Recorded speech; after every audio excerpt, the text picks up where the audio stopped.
All right, that's good enough. That's just good enough at this point.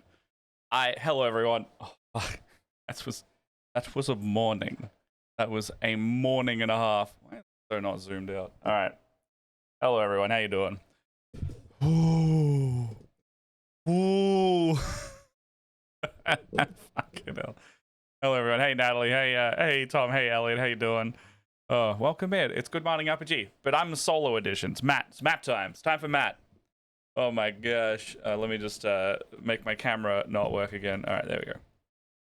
Look, we'll see if we get to something today. I've got a bunch of conversion stuff over here I could do, but that was a time. That was a whole ass time. I'm gonna take you through the chronicle of this, by the way. I am genuinely gonna be impressed if something is ever worse than this. Genuinely impressed. I'm gonna come over here for a bit to start with.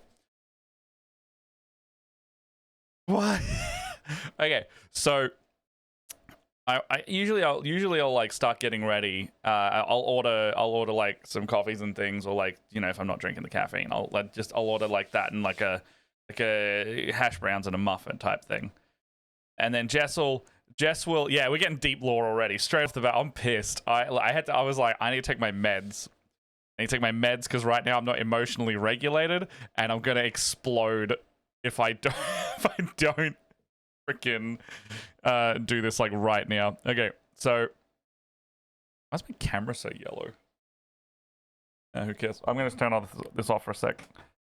So you can still hear me though. What happened was it was supposed to be that. It was supposed to be that Envy. You know, you get a little breakfast McChicky or whatever, and then you get the other stuff. But okay, well, I didn't order fucking Jess's iced chocolate inside it, did I? But so I usually order it and then I'll start like getting ready. And then usually by the time I'm ready, it's arriving, which is nice because then I can like sit down and have like some time to mentally be ready. Yeah, it's a new sauce, new chalky sauce. The syrup goes right on the patty these days. Fuck. The time of delivery rocks up, and I'm like, usually they're never on time, and I usually have I usually have an issue where they don't read the instructions and they'll go, I can't find your place, and I go, look, I've done this song and dance forever. That's fine. Where is that? Okay, there it is. This is the correct one. So from there, get into a situation of, okay, I'll just wait. And then it goes, they're having a hard time finding your place. And I'm like, okay, well, I'll wait for them to call me. They parked they parked. We don't live on a main road. Hey, Turquoise, how you doing? We don't live on a main road. I'm not going to dox myself with any of this. I'm just going to say vague terms. We don't live on a main road, but they had parked on the main road quite a distance away from us.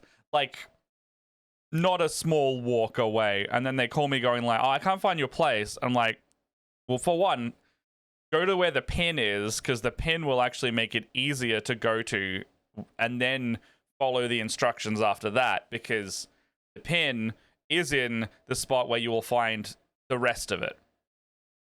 And then they go, okay. And then I wait 20 more minutes. And they have the GPS, so I can see them. And then they go up the road, they go down the road, they go down the other main road, back the main road, and this is all while in like school hour peak traffic. And I'm like watching it going, yeah, I'm gonna keep getting ready just in case. I don't want to wait and stew in it. So 20 more minutes go past, and then they text me again being like, actually no, they call me a second time and they're like, oh, I'm at the roundabout. And I'm like, there's no roundabout there. There's no roundabout at all where you are. Okay. Are you... are you... That's fair, Envy, but like... That's fair. It's like, that's why I was like, there's a song and dance you can do with it, right? Like you can You can work it out, but you followed what the instructions we gave you were. This person had those and then fucked it up about 4 times. Yes, exactly. So they call me again. They're like, I'm at the roundabout. And I'm like, there is no roundabout here. The roundabout's like a kilometer down the road at the earliest, or some shit like that. 20 more minutes pass. 20 more minutes pass. I send them multiple texts, and pictures of the instructions. And then they go, okay, and finally reach the area. And then they do the normal thing that I'm used to other delivery drivers doing. And that part is the easiest bit. So I waited from them so not me ordering it, them picking it up, 1 hour. And this place is like a 3-minute, 4-minute drive down the road. And I was sitting there this morning as I woke up. I was like, I woke up early today. Maybe I'll just drive down and do it myself. I'll save some money on the delivery fee. Maybe I'll just do that. It's no problem. Then I went, nah, they'll be fine. It was not fine. The food rocks up. Finally. I will add as well, I usually say, like, hand it to me so I know that they've delivered it. They didn't ring the doorbell. They just left it and possibly just fucking ran at this point. I pick it up. I take it in. And then I feel it on the counter and I go, this is all wet. What's going on here? I'll put this music on. It's all wet. And I'm like, what's going on here? I check the bag and I pull Jess's drink out and it's half empty, mostly melted. And they would usually put like whipped cream or something on the top. There was no whipped cream anymore. Thank you for Hey Nigel, how you doing, bud? Oh my gosh. And then I look over at the front door. It's the Fun Brown. How you doing, bud? I look over at the front door. Jess is like, hey Matt, you know there's like liquid on the tiles over there. I look over there and then I look outside and there is a puddle of a lot of Jess's drink just on the porch. And I went, time to yell. I look at the bag. All of my stuff is soaked and cold. And then I look at my drink. And this is the impressive bit. They somehow, with their incompetence, got their drink, Jess's drink, was inside my drink. I would genuinely be impressed. More impressed. I would not be mad. No, I would be very fucking mad. I would be so impressed in a way if someone in my lifetime beats a delivery that bad. That bad. These were sealed drinks. They had the little cup sealer on top. And I now know the reason why I roll so many natural 20s.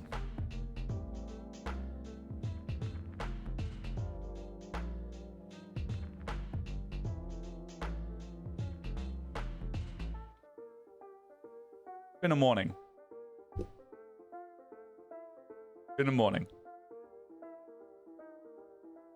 Anyway, how are you all doing?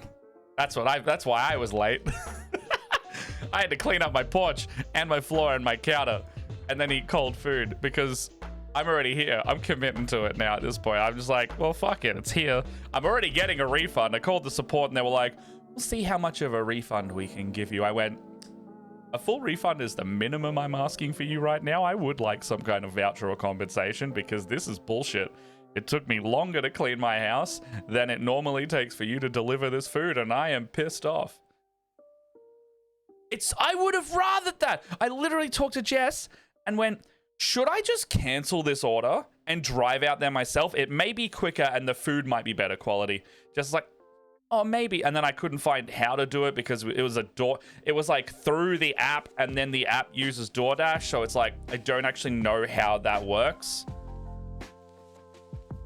So I just had to call support instead. But yeah, I would rather that person have stolen my food. Right? Right?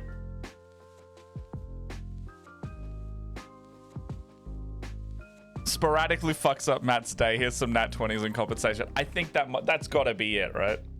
That's got to be it.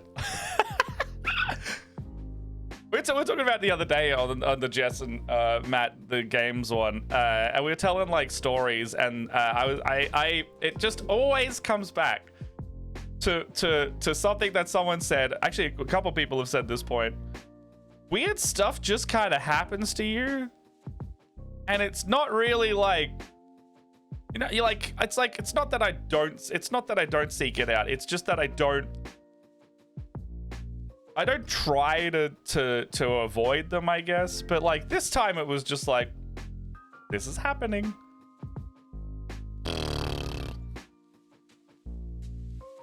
Anyway, that's my morning. Natalie, did you see your story? I'll just go back a sec. And so yes, tell me your worst delivery stories, everyone, while I either paint minis or lie in frustration. Or I got some conversion stuff over here. I've started the conversion process for a bunch of this bubblegum towel stuff, and I would like to show you all that. So I'll do something of that. I also have the Terminator is on its way, so I could do some cleanup on that, and then maybe some highlighting. This guy's nearly done, so I'm not really sure what to do. But yeah, okay, Natalie, I found yours. Okay, morning, you want a bad shopping story? I do have one. My coworker just had a newborn, did an online order for some baby formula and some other groceries she needed for the week. Now, when they do not have an item, they substitute for something else. They didn't have that brand of baby formula, so one would think they would just give a different brand, yeah? Well, you're wrong. They gave her fish sauce as a replacement for baby formula. How do you ever come back from that? It's like, you know, just make some oyster sauce or something, you know. Is pad thai fish sauce? Which I don't eat fish sauce. Is it pad thai that's mostly fish sauce? I think, is oyster sauce just the oyster sauce? Do you put fish sauce in that as well? Anyway, don't eat fish. So, okay, hey Deadline, you did. How you doing? Also, hello Envy. Fish sauce is basically baby formula. Fish sauce is mostly Viet cooking. Okay. So I know, because when we made pad thai, it's got fish sauce. And then we made, actually, yeah, we made some Vietnamese, we made some like rice noodle Vietnamese thing, and it was really nice. And we had like this like lemongrassy chicken type thing. Is the baby a fish, Natalie?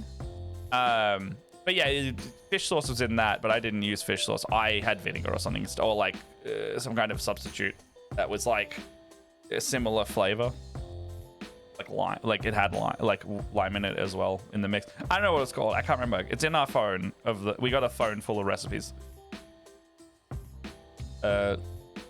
Okay. Elliot, I've got. Okay, so hold on. I'm just gonna go down. Yeah, yes, new source perhaps. My preferred method is not doing this to look at actual satellite overhead on Google to see where the actual roads go.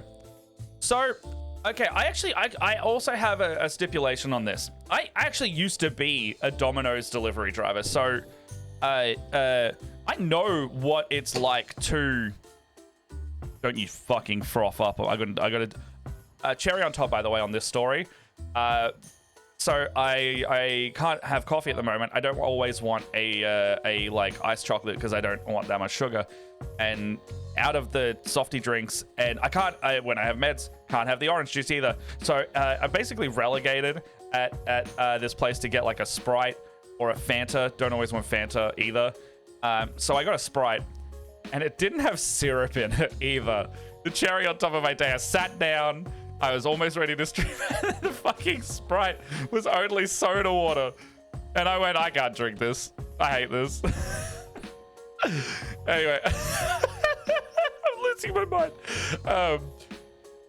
So I used to be a delivery driver, right? And so like I know what it's like. So I was in Brisbane. I had to drive. I worked at the one in Everton Park. You know where that is. And I used to actually have to go into a military base and find those places. So I don't have a lot of empathy anymore, because if you have to go do a delivery drive in a military base, fuck, you learn how to read instructions. You just read on the receipt or in the app the instructions that are just under the delivery address. Please, that's all I ask. Oh man, you prefer? Yeah, I got the right. Yeah, exactly. Turquoise, you just nailed it. I just got to your comment. Why would you become a delivery driver if you don't know how to follow instructions?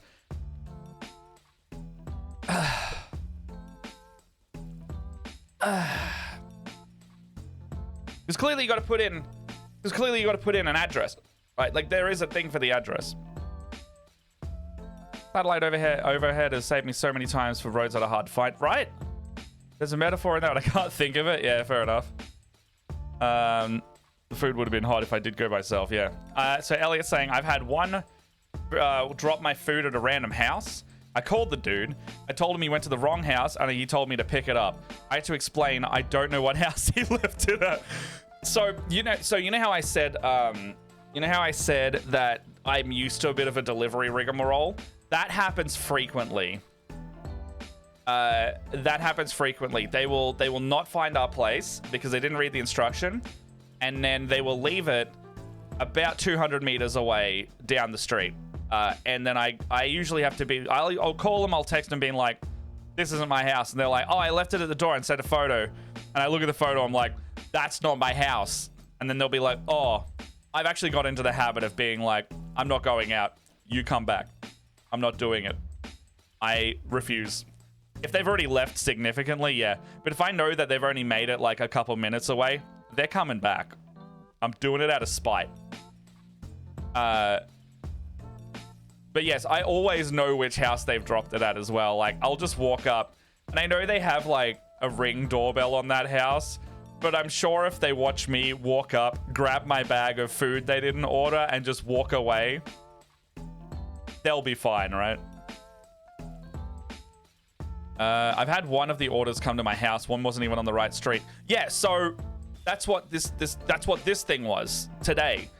They go, oh, I'm over here, and I'm like, you're not anywhere near my house. You're also on a different street. Follow the instructions, and the exact where my pin has dropped, go there. You can see that. Dead Like Me Dead.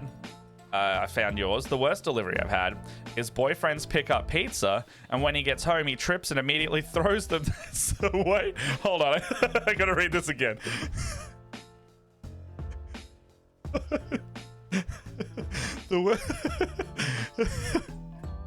This is fun. The worst delivery I've had is boyfriend picks up the pizza.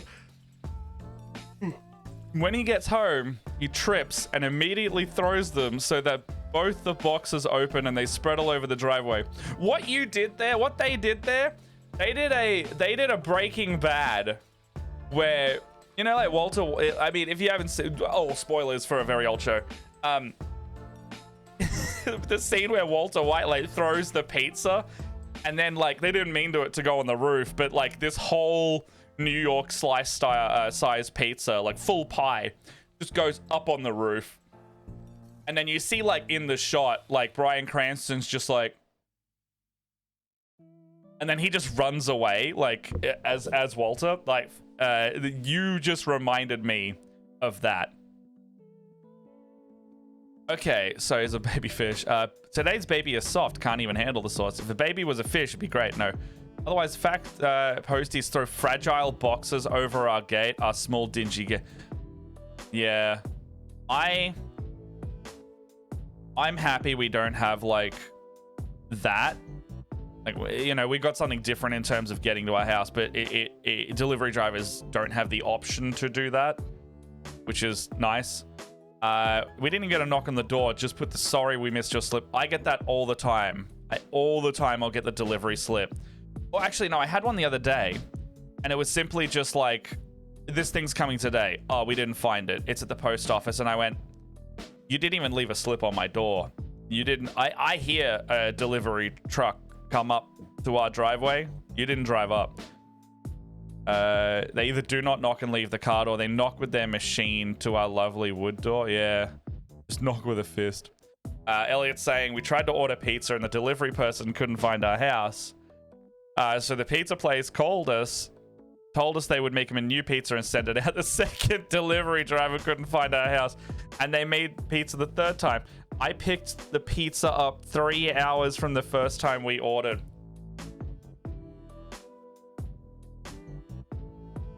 I know the point of it is to get your food. I think an hour to an hour and a half is probably my limit to get a refund and choose something else. I admire the spite out of what you got there. I can't believe that's fucking wild. Thank you for the big stretch. Ooh. Okay. All right, well, keep coming with your delivery stories. I'm just gonna set up some mini stuff. I think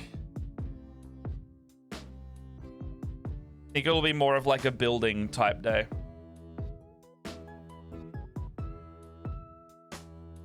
little bit of low brain power. Yeah, that's what I mean. It's like delivery problems. I'm no stranger to delivery problems. They can't find my house a lot. That was something else today. Like, not only was it bad delivery, because I've been frustrated at delivery drivers. The fact that it was like a bad delivery, plus the order was ruined, plus the order was cold, plus the order was an hour late, plus they got the drink inside the other drink, and the cherry on top being like no syrup in the drink. So like, not only did the delivery driver fuck it up, was late and fucked up the order, the Macca's also fucked up the order. Like, it was just, there was the layer cake of fuckery, really. Oh, I like that the captions can pick up the word fuckery as a side note. The most annoying thing right now is shoveling the snow. There's a walkway for the delivery people to get to the front door. Winter. I was just talking to Vampire Himbo, Aetherius, yesterday about that. Like, just how Australia, unless you're on like very specific places, we just don't get snow here. Like, it's just not a thing that happens. We didn't get mail for the first 3 months living here because the mailman couldn't find our house. Yeah. Yeah. Our mail delivery people are they're pretty good at finding our house, actually. It's usually like couriers, like you get like Aramex, or actually it's Aramex that always gets our place wrong. I don't know why Aramex specifically, but it is them. And then, gosh, what else is there?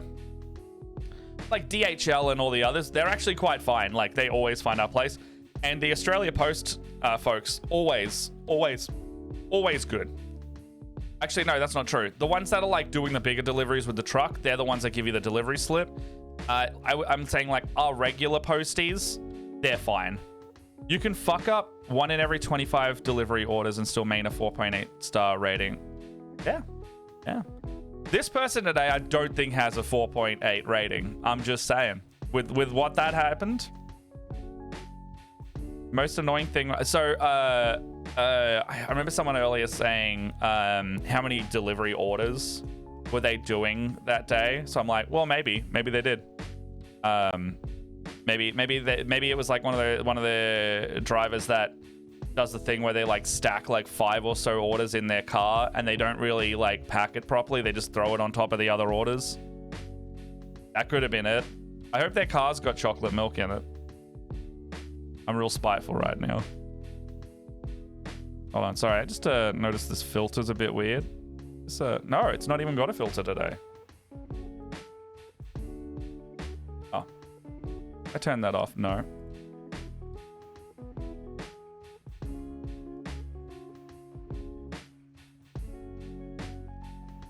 Why is it so yellow? All right, well, I don't know. That's worse, in fact.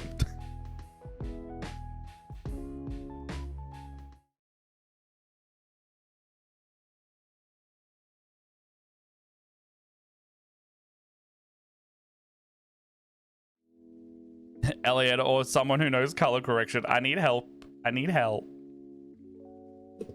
Is it on auto white?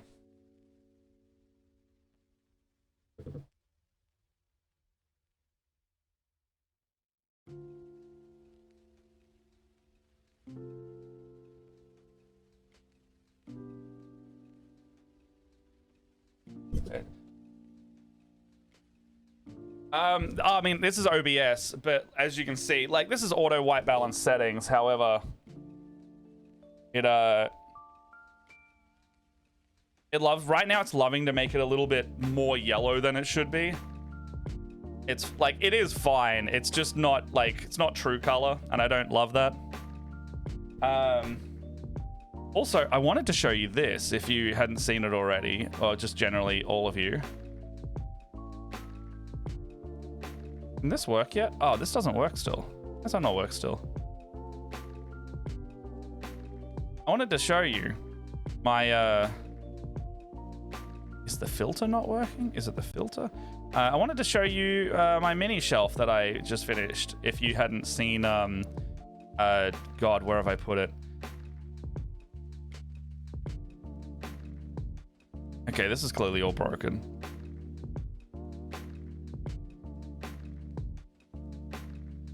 Oh, that's why.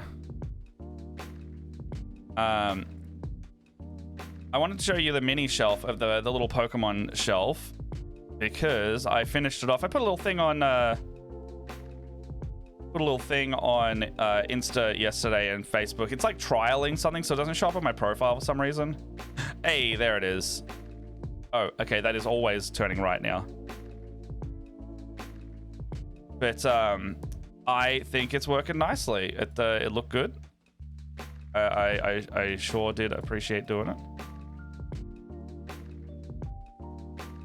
Okay, pan plus is that way. Pan minus is that way.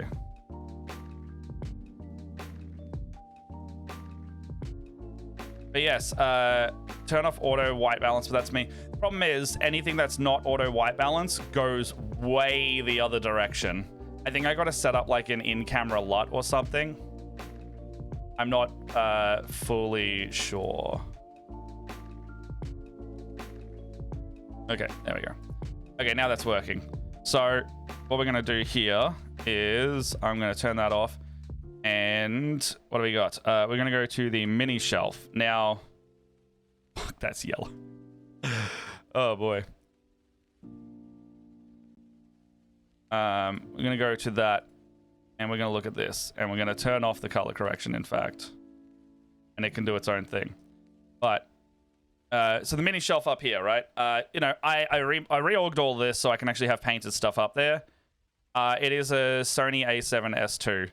Why does the up button also turn right? My God, it's a day. My God, it's a day. Tilt plus.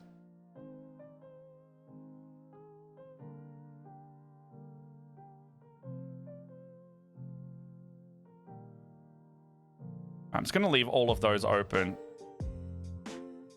Okay, so up, down. Okay, here we go. So you may see there's a little cube here, and it's in the back of my shelf here. I fully finished it. I'm a little upset that the camera can't see it properly on the angle, but I managed to finish my little Pokemon Tyranids display just back here. And I'm really proud of it. I really like it. Maybe I can do one of these for you. So you can see in the background over there. Hello.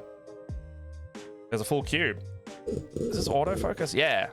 So, over there, over right here, all my Pokemon Tyranids from that tournament I did last year, I put them all in there, and I got a bunch of the paper and the stuff. It actually looks a lot better in the wider shot. In this shot, you can see my craftsmanship, and the blue tack is making it bow. However, back there is complete. It's like a pallet town and little, and I think it's like, actually it's like Route 2 or something like that, or Route 1. It is back there. I've also got a tall neck, yeah. Anyway, that's in the background. See, the white balance is good when it's just on me, right? This is the one benefit I have as well of having my camera on a tripod rather than a static arm. I can just do that a little bit. But yeah, so I've got also this webcam. You can control this webcam if you want. If you want to have a little look around the room at any point, I will enable the thing for it. There you go. So it costs a channel point, and it should work. It sure does. There you go. Have that for a little bit. I'm going to set up some mini stuff. All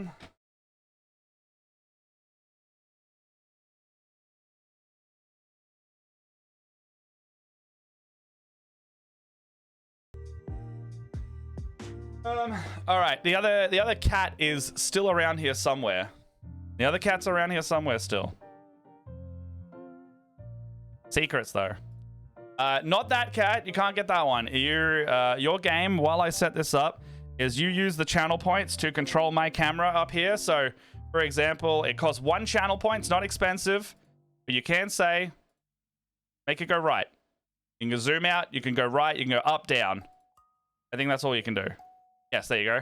Now, find the other cat. If you find this cat that you just found, that is not the cat. It is much smaller. And, good luck. I'm just going to set up some stuff here. So, I'll be talking. But, I'll be doing that. Also, the lizards are...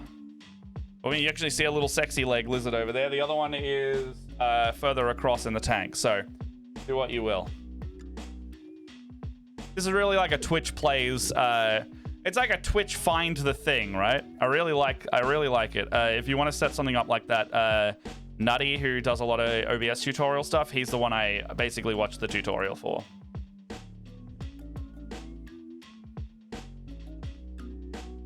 Okay. Oh, also the new monster manual's out. The new monster manual just came out on D&D Beyond.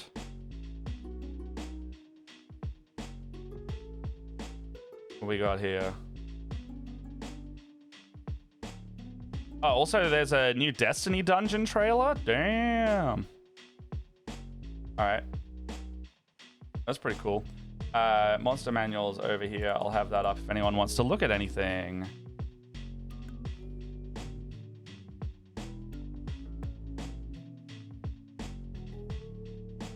Where is it? Where is it? Where is it? Who knows?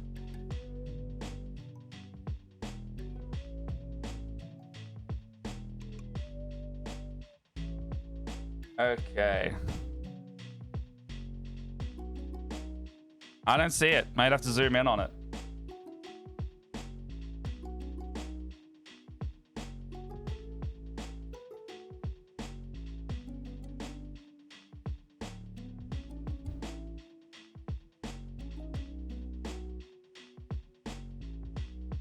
Where is it? Where is it? I know where it is. I know where that is. Enhance!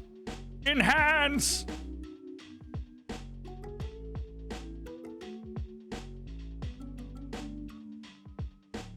Anarchy Pancakes is a really fun game. I have moved a lot of my board games out of this room because I wanted more space for the other stuff that's currently in there. Thanks Twitch for resetting. Now it reloaded to show me an ad. God damn. I think that's maximum zoom. You did find it. Congrats. I really should make like a like just a little like noise. However, I don't.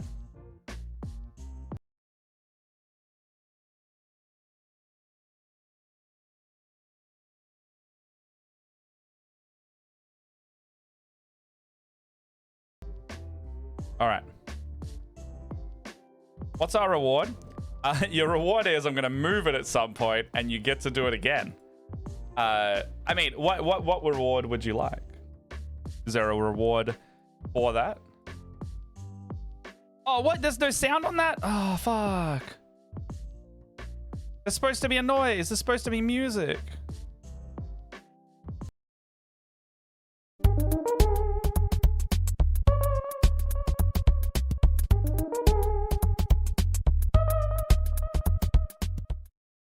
Is that better? Sorry, I thought that noise was active. That's why I stare at the camera, because the music comes into my ears. And then I go... My cue to stop what I'm doing and look at you. Barrel down the lens. With my hard stare. So, what I've been doing...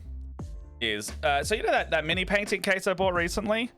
These trays are fantastic. They have a little bit of stuff. May reward be a hug? Yes, absolutely. You may hug. I don't know how, but you can hug. You get hug. Hug good. Yes, I've got little boxes of tray things now that I can just have ready to go up and down. No worries, Elliot. Thank you for joining us. Thank you for helping find the cat. You're bloody lurking around here. If you want to say, hey, come pop in. I've just put myself in the thing. If anyone would like to come and hang and have a little chatty, I'm in. Pop into the green room. Yeah. So I'm just gonna do some like this stuff today because it's like, it's real easy to talk while I'm just doing like little like model posing stuff. However, I do want to show these off if you haven't seen them on stream yet. I've been trying to like make little like anime poses for the army, and so I've been trying to get like reference images for it. Have I got these still on my phone? Where are they? Ah, yes, here we go. Okay, so with these are called crisis battle suits, and they're like some of the mainstay of the army. They're like the iconic ones if you've seen them. They like oh, this one's a bit more normal. They're like mechs. They got like posable arms and legs. They're some of the better posable models in Warhammer that aren't Space Marines, and they're quite cool. And so I think I need like 6 of these for the army, so I don't need to buy. They come in packs of 3, so I don't need to buy too much more. And I just had an order cancel on me from last year, so I don't think I need to spend any money and just pick these up instead. If money existed to print and paint minis, if you've got a friend that will only want to charge you for the cost of the resin, and I will always say, depending on your budget, there are budgets for everyone, and then you can practice with paint that is a different consistency and then move to different paints. And also, I will also say, you want stuff real cheap, there are magazines for Warhammer from time to time that you can get minis and paints for like dirt cheap. In fact, one of them that I will be looking at is coming today. Well, actually releasing today, and I think I can get a whole like $100 piece of terrain for like $20, because that's just how that's kind of just how they get people into it. They give you a little taste of the plastic, and then you're in. So let's see. Today's one comes out literally when I would normally finish stream, but depending on how we are, I could just do a little BRB and hang around longer, because yeah.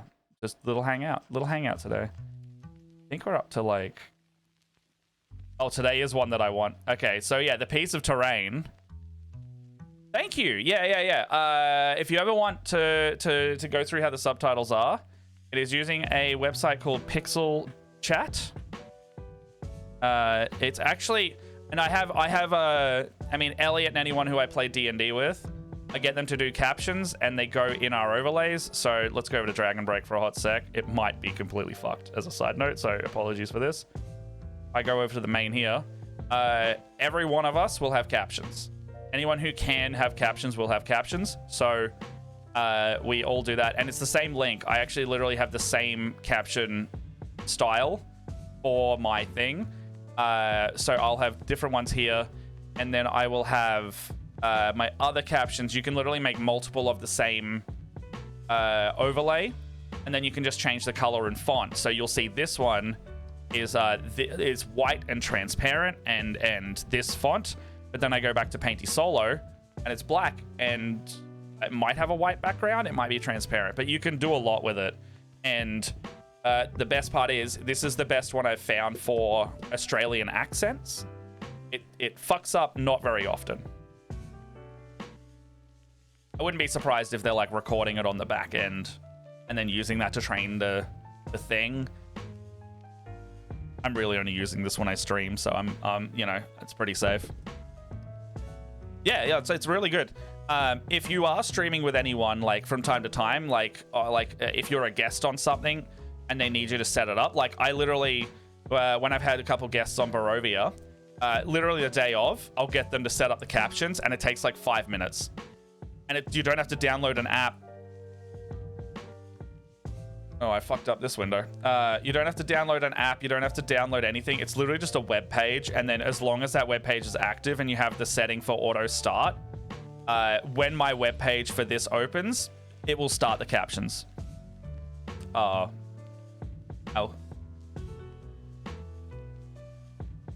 It's real cool. Like, a lot of the TTRPG space is pretty big on, like, making sure people have captions at the moment. Like, not in a way it's like, fuck you. It's like, hey, this tool is really good, and if if you can, you should do it. There is a paid version, so it's custom fonts, larger uploads, pro overlays, Spotify integration, and beta access. I don't think I need any of that. Like, I don't really see like what the quality of the stream would be if I did do that. Also, like, that's all right. What was the last thing you heard me say?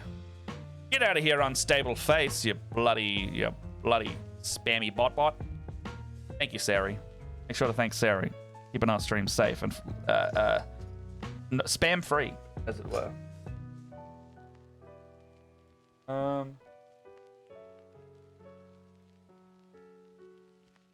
Envy, are you around, by the way? Oh, fuck.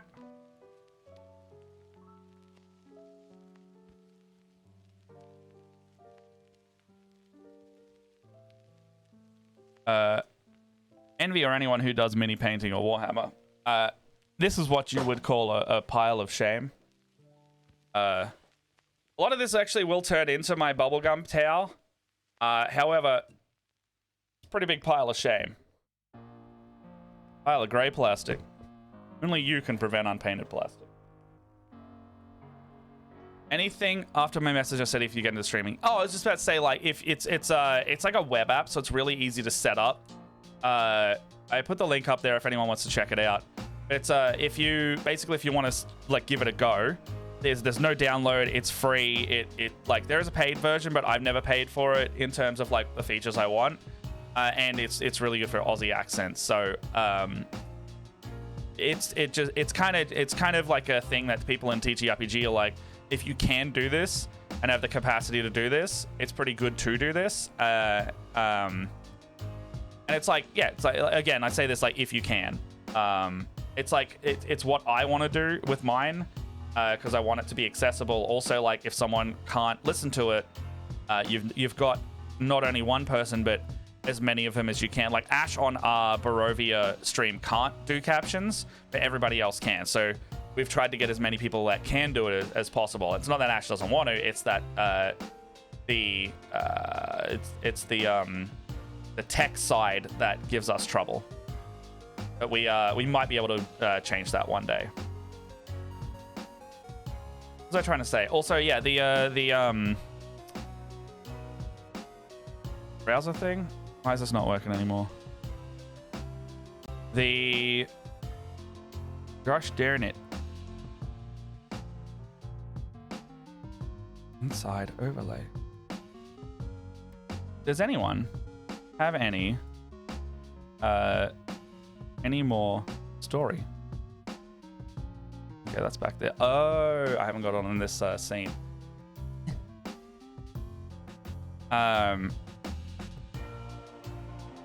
Does anyone else have any delivery stories while I just sort out this other thing?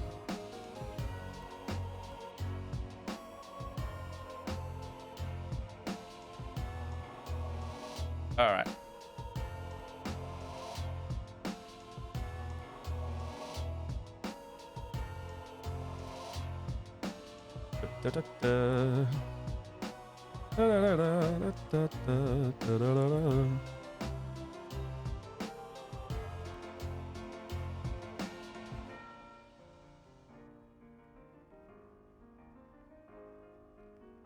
That's annoying me just slightly. Okay, put that under my window. There we go. Okay, so subtitles are great. I use them at work every now and then when you're streaming. I'm looking. Yeah, see, it's pretty good, right? Once again, stepping out of my comfort zone and be on stream tonight. Hey, congrats. I hope it's fun. Anyway, I hope it goes well for you. That's really cool. You did really well on the other one as well, on Ellen's one. So okay, this is like the magazine thing. It's like, you know, you get a mini, you might get like a bunch of minis. You might get some guys. We got this one recently because it's a pretty nice one. I got this troll one. Like they're like 20 Australian dollars, and then some you'll get like paints. But the ones that are paints aren't as good a value because you can just go buy those. Yeah, right? I got the mushroom troll. Today's one is this piece of terrain. Like, that's, like, quite big. That's, like, normally a $100 piece of terrain. And if I can, like, usually I go pretty quick. But you can stack them for, like, 20 bucks. And then if you need to do shipping. But, yeah, mushroom troll. He's up there somewhere. I really like the mushroom troll. I got it for, I want to paint that up for D&D, because, like, that's a really good Underdark troll type thing. There's, like, a little baby roper stalactite thing you could use as well.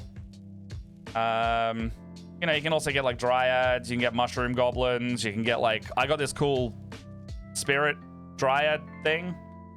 I've always wanted that mini, so I was like, it's not 60 bucks. I'll get that. Jess has been getting some of these, like, golden Stormcast knights.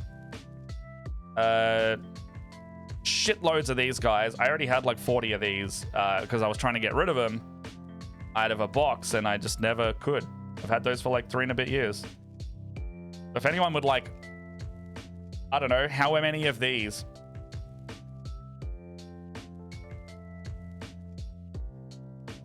So yeah, like, I think I got 40 of these, and they come in like little sprues of 10. If anyone wants just like a shitload of little goblins, they cost nothing. So if people would like a shitload of goblins, let me know. I will give you a mate rate because I don't want them. But yeah, they work. They function very well as like D&D goblins. They're called hobgrots. You do have to build them all, Turco. So they, I think they're push fit, but you will have to like use clippers and then trim them down a little bit. But they should push fit and be in like 2 or 3 pieces at most. So technically, you don't need glue. I would still use glue because some of the mold lines, like if you don't put them together in a certain way, the push fit can get stuck, and then you'll have like a gap between them. You know, more goblins, all of that. Yeah. So like the magazine's good, in short.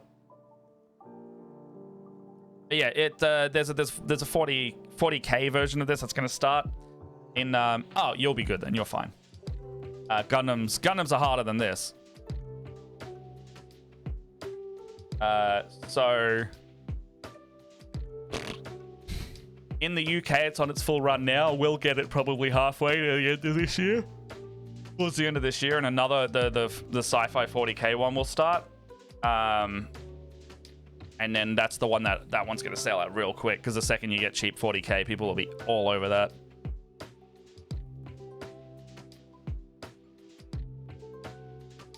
Oh, of course, yes. I haven't put my Stream Deck coding in for that one. Little goblins to work mini painting sounds lovely. Yeah, I mean, if you want something super easy with the mini painting. So have you done mini painting before? Ask me anything. Anyone ask me anything if you want to learn about mini painting. I still got to put that panel up online. I just remembered from PAX. That is, I think that's done. Elliot sent me that ages ago. I've just been bad. Did I upload that? I'll do it today. If I haven't done it today, if I haven't done it by now, I'll do it today. Make a little thumbnail for it. What's the best way to start? Get a real cheap starter set and do that. So there's a couple ways to do it. If you want like D&D minis, there is a WizKids product called Paint Night, and it gives you Vallejo paints, which are actually really good quality. And it gives you a brush, and then it gives you like 10 or 12 little test pot colors. So they're not full-size paints. They're just like, there's little clippy kids ones, but it comes with genuinely good paints. And then it'll come with a mini. So all the paints that you need to paint that mini will be in that kit. And it's like 30 to 40 bucks. If you want one that's more like Warhammer style, I would recommend, okay, for one, always buy Warhammer stuff from a discount retailer. But you can get little, if you wanted just a bunch of paints to just start painting anything, there are many retailers that will do that.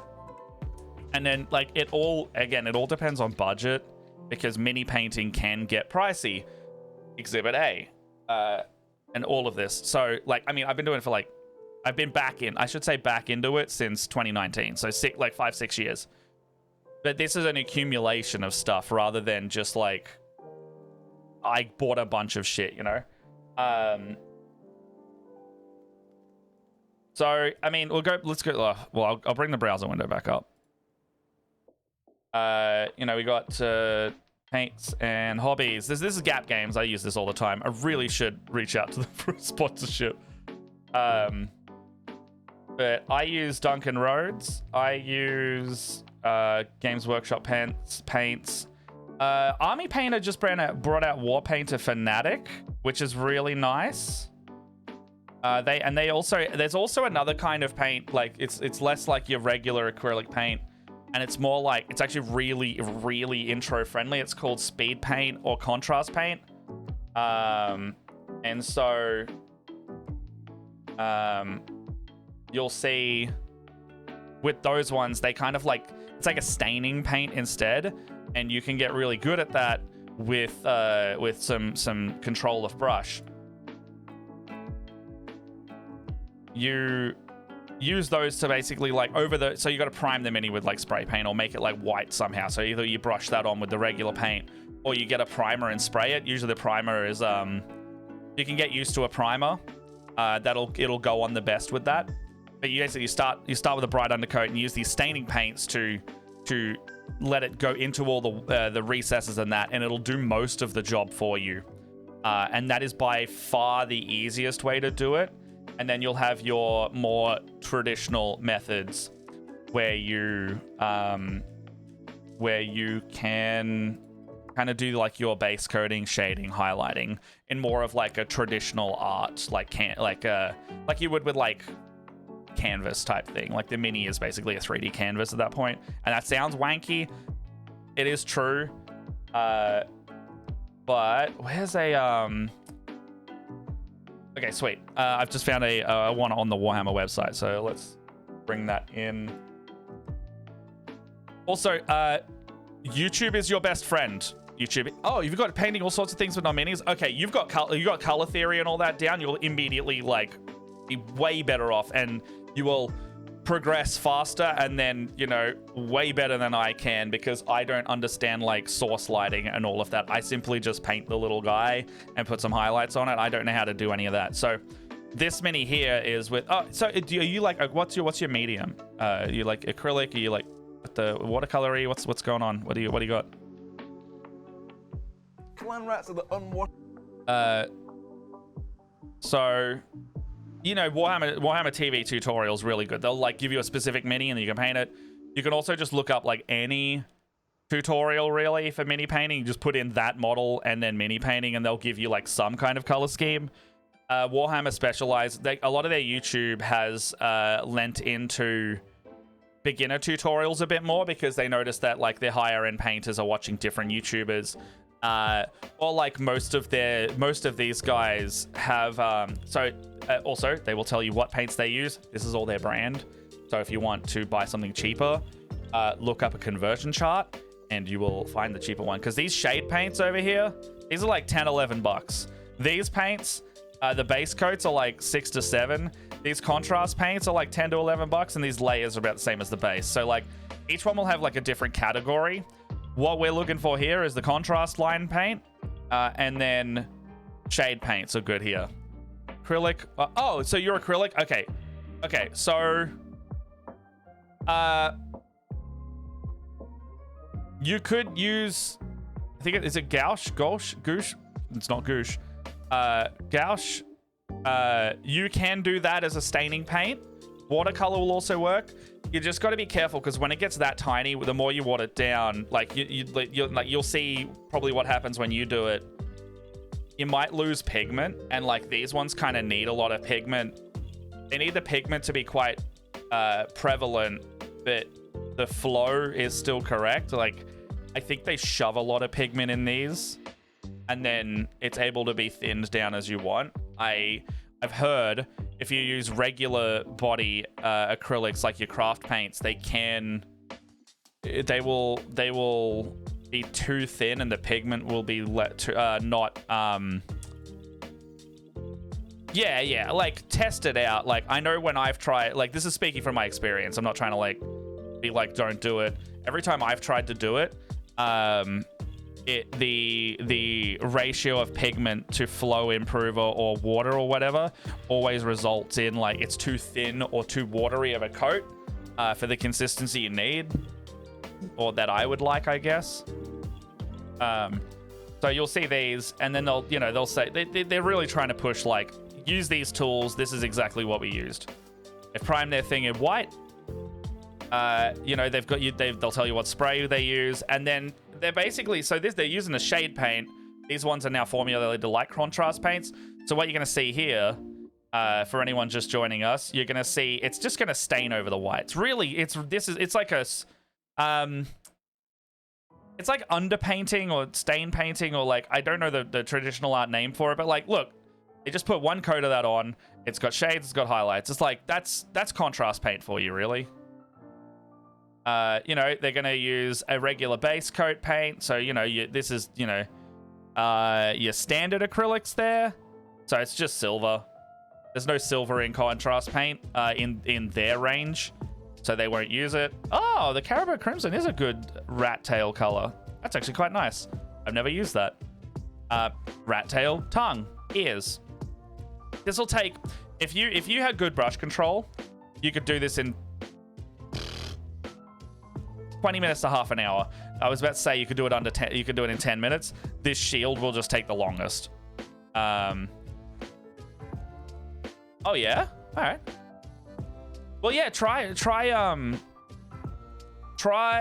it a go. Give it a go. Like, as long as you've got, the only thing with these ones is with water paints and those kind of paints, just the primer's gonna matter, because it's that nice porous kind of primer paint. You could use Rust-Oleum. Rust-Oleum will work. I've seen people in Australia using that. I typically use the Warhammer branded one, or the Vallejo one, for like the ones that are like advertised as hobby paints. They go on the smoothest in my experience. Specifically, Games Workshop actually goes on the smoothest. Their black paint is probably their black one, their white one. They are probably my favorite, like, period. And Vallejo is like a close second. Yeah. Games Workshop. Paints and tools.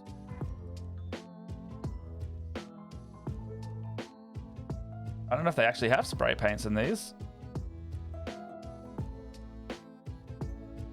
But yeah, oh, okay. So at Gap Games, they're $5 each, which is not bad. Where's all the sprays? Oh, there. They'll also do paint sets. So if you want to like actually have your stuff, you can't ship sprays, obviously, but all of these ones are good. Like they're about $30. So they are on the upside of the spray paint. The quality does speak for it. Like, I actually will go out of my way to buy these ones if the color is correct. The Vallejo ones are only like $20, so they immediately are better value, and you get about the same amount of minis done with it. Where's Vallejo? Vallejo. Aerosol. The good thing with Vallejo is they also have funky colors. Like, we've bought this one. I've bought this dark red. My Karlach over there is actually primed in that dark red. They'll do like different colors. So that's where they have the leg up on GW. Like, I've bought this green. A lot of these minis that are primed back here. This tank actually was primed in that green. So like they have a lot of choice, and they're only what? Yeah, $20, $21 versus the $30. That yellow is a really nice yellow. And I just bought this peachy color from them because that's what's going to... Yeah, this peach one here is going to be my base coat for my pink, because that's probably going to be the easiest thing to get pink on top of that isn't white. But yeah, the other thing you can do is... Well, these are all sold out. There's the paint kits. So you get a paint and tools kit. They are on the upper side, but they are supposed to be like $50 or under. Well, $50. And you'll get some minis and then the exact paints to create that. So that's if you want to specifically paint with their stuff. And then this is actually my favorite range of paint. Two Thin Coats. I kickstarted all of them so far, and these are really nice. They haven't gone claggy or cloggy. The earliest ones I've got are 3 and a bit years old now, and they still operate fantastically because they don't dry out in their caps. Sometimes I have to put a little pin through them, but like none of them have separated badly enough and dried out, which I'm really loving. And it just goes on nice. Like when you use it with a nice, like with this wet palette I just got, the red grass one, this is wonderful. I love this range so much. There's like 100 and I think each wave they've done's about 60-ish paints. I've got about 180 of these things. I also like having all of the paints accessible at once though. Like if you're just starting out, buy like a starter pack. Like if you want literally a starter kit like that. I actually really like this most wanted one's expensive. I thought this was cheaper. Honestly, this one's really solid. It is like if you're a mixer, if you're a mixed paint person, turquoise, which if you're using acrylics and traditionals, you might already be. I know Leia's a big mixing person. You've just got your basics here, right? Like, and then you've got a wash. You've got brush on primer. That's pretty good. And then these metals are nice too. But this specific range of Warpaints Fanatic, they brought them out last year. They're quite nice. And oh, they do come with it. They actually come with a mini. Oh, this comes with a practice mini. There you go. All D&D minis from Nolz's as well. They're all pre-primed, so you don't even need to worry about any of that stuff. Using contrast paints on those, though, there must be some mold release on those things because it slips off them real easy if you're not careful. What else is there? Yeah, that's more or less it. This gold, best gold you'll ever buy. Retributor armor in both the small pot and the spray, best gold you'll ever buy. If you do buy the spray, you got to shake it like for at least like 5 minutes because the metal flecks in there are heavier than regular paint pigment, and you will find yourself spraying it too thick or mostly aerosol primer if it's not shaken properly. I've had an issue when I didn't know how to use it. I would shake it a bit and then I'd spray it, and then I would notice like I'd have to spray it quite a lot and then my detail would clog up. Yeah, use what you have. Like if you've already got the materials, do that. I use a wet palette for mine, and until like 3 weeks ago, for the last, what did I say, 6 years, 5 and a bit years, I used a Tupperware. Like I used like a hold on, I'll get rid of this. I used like a Tupperware lid with a little sponge in it and baking paper on top. That was like $1 to set up. I only needed to buy the sponge. So wet palette for super cheap. If you've already got brushes, super cheap. Just make sure your brushes are ones you can use and are nice and are really small. Like, you know, you like size zeros. I use like a size 1, anywhere from a 0, 1, or a 2 most of the time. And then gosh. You're saying, what do you need to get started? Yeah, I mean, that's it, right? Like, get yourself. What's the paint night minis? I like these paint night kits. I've hosted some workshops where we did these ones. So yeah, you got this paint night kits. They are going out of stock a little bit because I don't think they're getting bought. But like, yeah, it's you choose what kind of mini it has, and then there's all the paints for it. These ones are nice. They're like $30. Like really good value for just a little guy.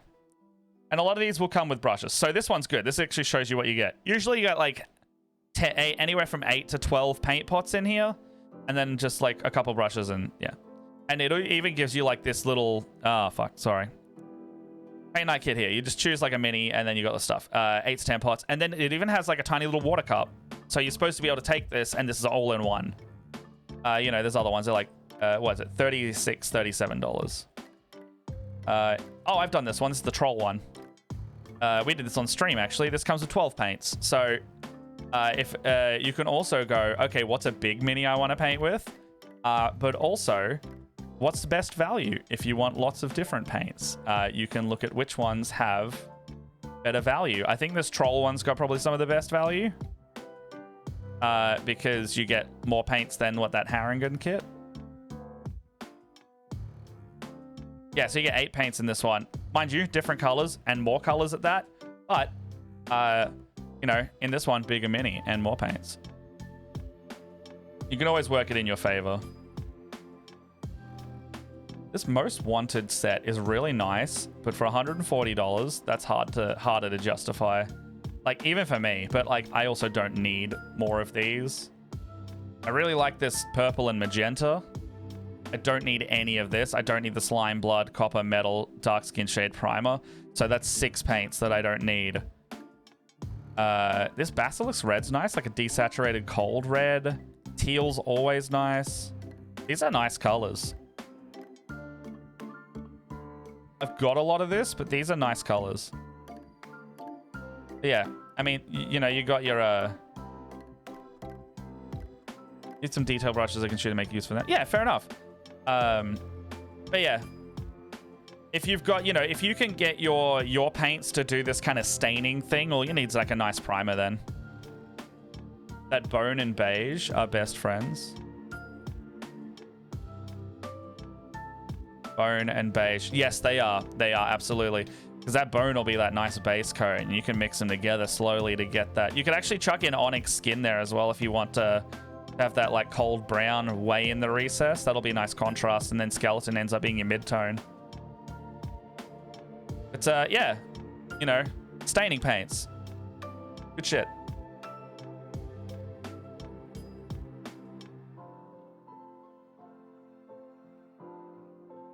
Yeah, it would.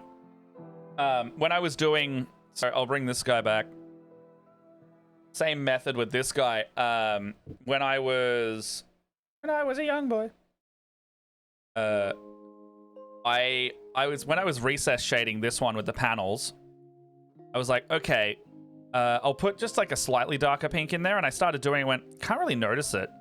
And then I opted for like a full shade down. So I went, rather than like me mixing a bottle and a bottle, I got the original color, and I just, the way mine come are in like triads. So I just went the whole ass step down into the next one, and it's added really nice contrast for this. I really like having that high contrast look on some of these guys, because when a model's so bright, right, it's like separated a lot nicer for me. Like, you can see all the links in the fingers this way. You can see all your details. Like over here, where there's less contrast, you can definitely tell because it's all bright colors, and the shades I used weren't as contrasting. Actually, the gray on the white is, but like the yellow is a lot more subtle, even though it looks really, like, it does look really good and I love it. But yeah. So yeah, turquoise. This is gonna be all of these. I have a small little Tau mech army, little sci-fi guys, and the whole thing is going to be this bubblegum color scheme. And if anyone has been watching this other stream with that one in it, the bubblegum angels, I've actually ordered a lot of the parts that they were doing. So I've ordered a lot of nail charms. I've got a bunch of glitter over here. I've got little cakes and sweets coming. I got a lot of stuff for like $40, not even that. Like, I just went on to like, it's like expensive from Amazon, but I just went on to like AliExpress, and they're like $1 each for the same thing. Amazon's got their markup as well. But yeah, I'm doing like these kind of bases. So it's gonna be like a full glitter base. Oh, literally, this is the video that I wanted to show. I bought that exact kit. That's the only one I couldn't get anywhere else, so I got that one. And then, you know, you can get these. I don't want to shop on Temu, so I managed to find these elsewhere, or similar enough. But like, you can get these little donuts. They're all just nail accessories. I got this stuff. And so that's I'm gonna do that with my whole Tau army. I'm just gonna make them bubblegum pop. Yeah, I don't love Temu. I have ordered from AliExpress a few times, and then what am I trying to say? I've ordered from AliExpress a few times and haven't any issues with them. I have heard some bad stories about Temu with the like people are getting their credit card details stolen. It could happen on AliExpress as well. It could happen on any of them. But yeah, I haven't heard from AliExpress yet, and I haven't had issue with my few orders either. But yes,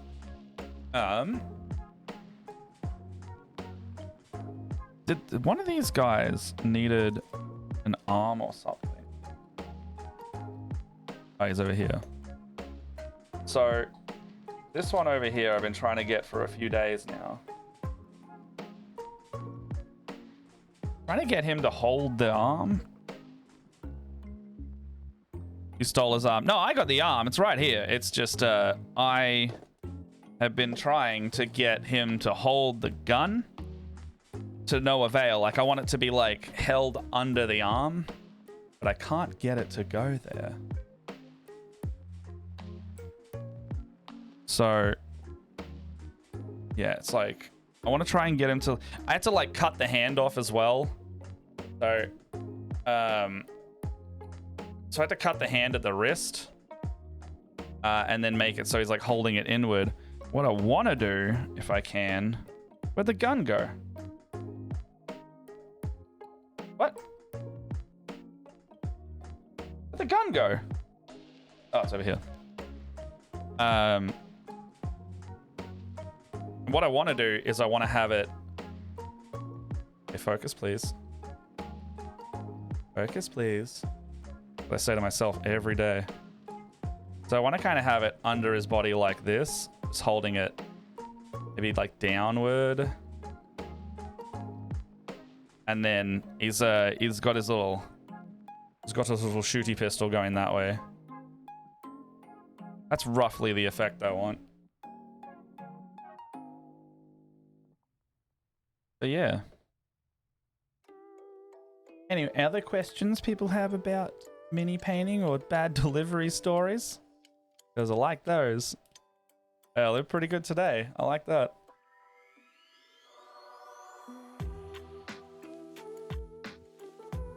I still can't believe this morning. Fucking wild. Fucking wild. So you need to bridge the tiny gap that causes instability with it being skilled. Yeah. So problem I keep having is where I'm trying to secure it. Like I've got green stuff. Like my last resort is like some modeling putty, like this stuff. But I am trying to dry fit it without doing that if I can. Like I'm no stranger to the green stuff. I just don't always want to do it because it always cut off too much. There's a whole brain thing with it. It's another task. Just another task. I should do it. I should do it. Not before I try and get this glue to behave though. Oh my gosh, that whole thing. Whoa! That has leaked a lot. And cracked and broken. Holy shit. What is going on here? This has leaked a lot. Got my little ceramic bin. You tell I build a lot of models. So that's, you know, that's a bunch of green stuff I wasted. Oh yes, I was careful yesterday. I was quite careful yesterday. I was trying to screw something into something, and I just slipped the Phillips right into my hand. Oh, there's like a caked coating on this thing right now. Yeah, it's like gotta shed the dried glue skin. Oh yeah, I have a where is it? I gotta see that little white bit there. That's a little scar from my teenage years. I went straight into I was cutting something, I went straight into my hand. Didn't need stitches or anything, but if I strain the hand, you can see the little white bit where it's healed. You can't really see it normally, but if I go like that, you can see where it came back. I also have a this one's not from hobby stuff, but I got this one here when I was trying to dig my car out of getting bogged. 2 rocks just went onto it, and it quite badly opened up the skin there. I didn't need stitches there either. Maybe I should have, but that's a fun one. I have like phantom feeling on that one, so like every now and then I'll be like, why does that ache? Probably because it got messed up. Hello, my love.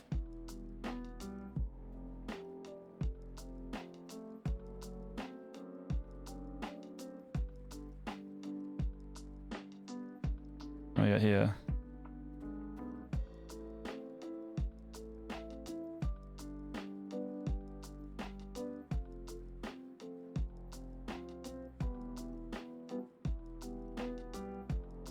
Whoop.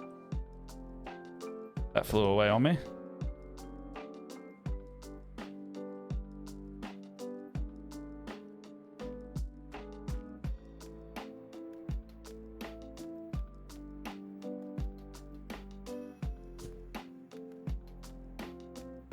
Key is you don't ever go towards yourself and you use like the back of the knife away from you, or if you can, and then you hold it with no leverage.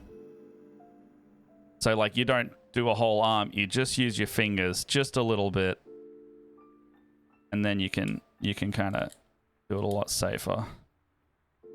But that's not working for me at all today. So I have this, flashback to cutting lino a few years back. Yeah, fair enough. I've also got this little, I think it's a sewing tool. It's basically just like a little curved pin. And I can see, like, I've already broken that seal there, so that's gonna be easy.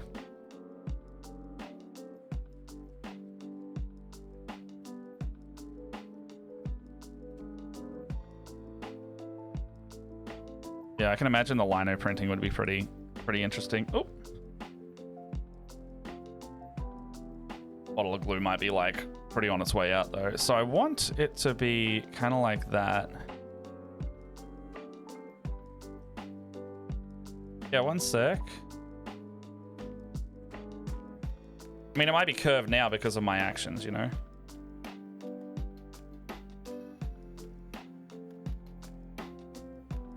It's got like a little flat edge on it as well. I'm wondering, I don't remember where I got this. I think it came in a little kit with my silicon molding tools.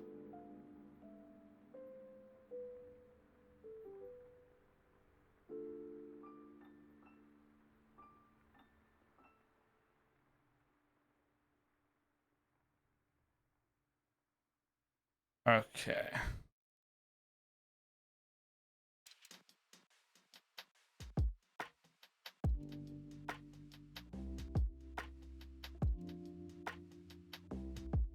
Would make sense for me to put the camera where it's gonna... Oh, I think I got it.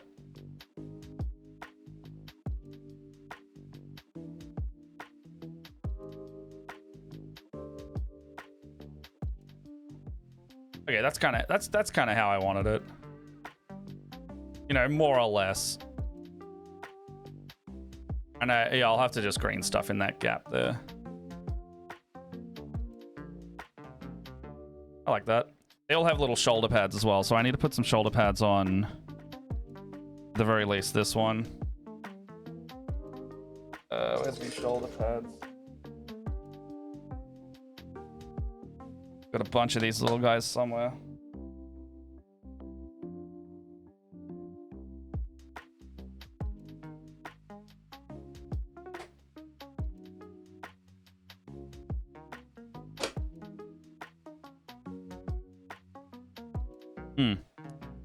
That's super glue on my mat. Don't have any. Oh, there. Yes, I do. I need to replace this mat soon anyway. I have been given 2 more of the same kind from the charity stuff. So it could be a finally time. This glue is just leaking everywhere now. I love this super glue, but it can be a pain in the butt. I think it does look good. Hey, yeah. I think it's working nice.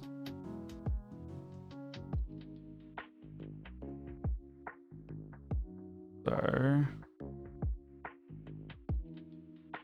like I said, real small.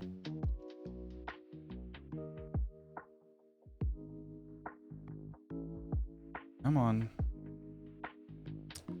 Camera's fighting me.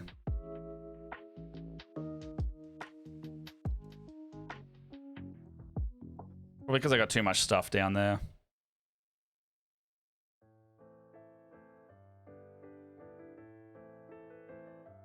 So it's like, yeah, real small, like almost shaving it rather than cutting it. It's all about the control, you know?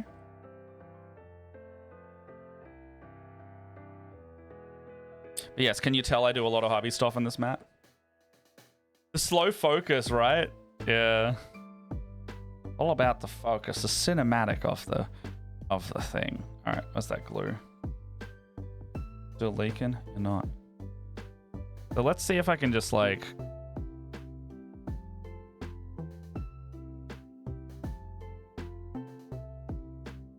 Did you ever hear?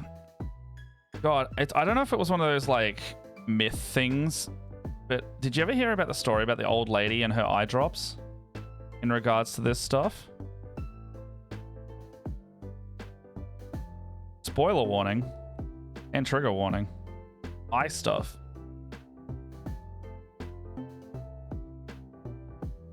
I won't tell the story if people have that, because I know I'm a bit on eye stuff.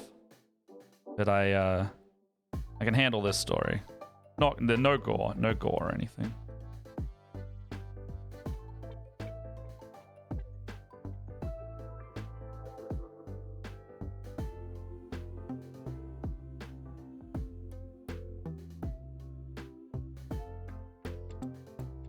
One of those. Yeah, it's you know, they had super glue in the fridge right next to their eye drops. I think you know where this is going and where they went to the hospital afterwards. I think they got it off. I don't know where or when this happened, but like, you know, one of those stories from ages past. I think because you can get solutions that are non-acidic to... like usually it's alcohol based, which will sting in a different way, but like, would you rather see? But you can dissolve bonded super glue. I know that much because I think you can use isopropyl, but like you're not gonna want that on your eyes either, type thing, you know. Sorry, I'm really trying this not to let this fight with me today, but it's still doing it.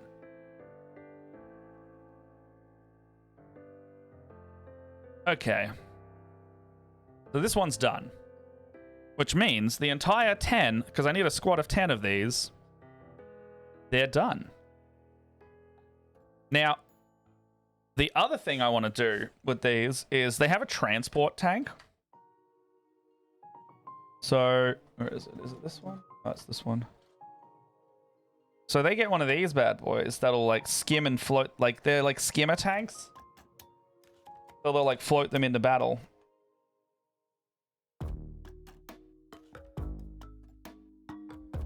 If I can find the parts for it.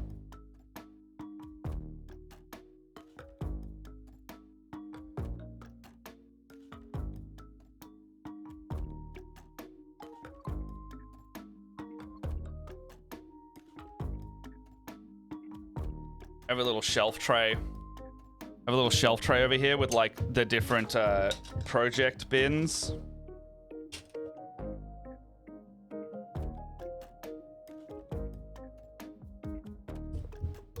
And so when this one's complete, because I don't glue a bunch of these ones because they you're supposed to be able to take them apart.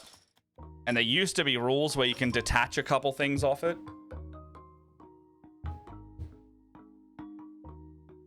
Heard about the delivery issue? Yeah, I mean, I'm used to fighting with this camera. It's an age-old bond we have.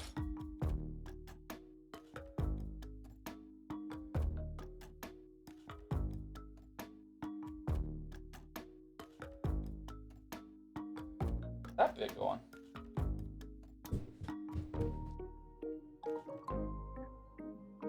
Go on the floor.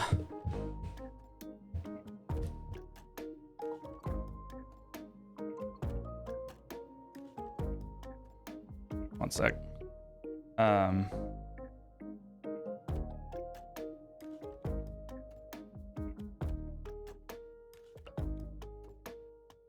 Okay, so with this, okay, so what was I saying? They need to go inside this tank. This, you know, this is like a little troop transport thing.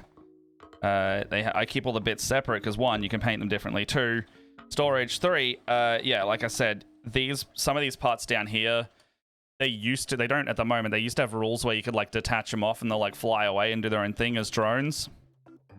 But you know, you can go in there. You will never see the inside of this tank, so it's usually done up. And so there's a funny group. I think it's, I don't know if it's on, I think it's on Reddit. It's called the Society of Hidden Paint.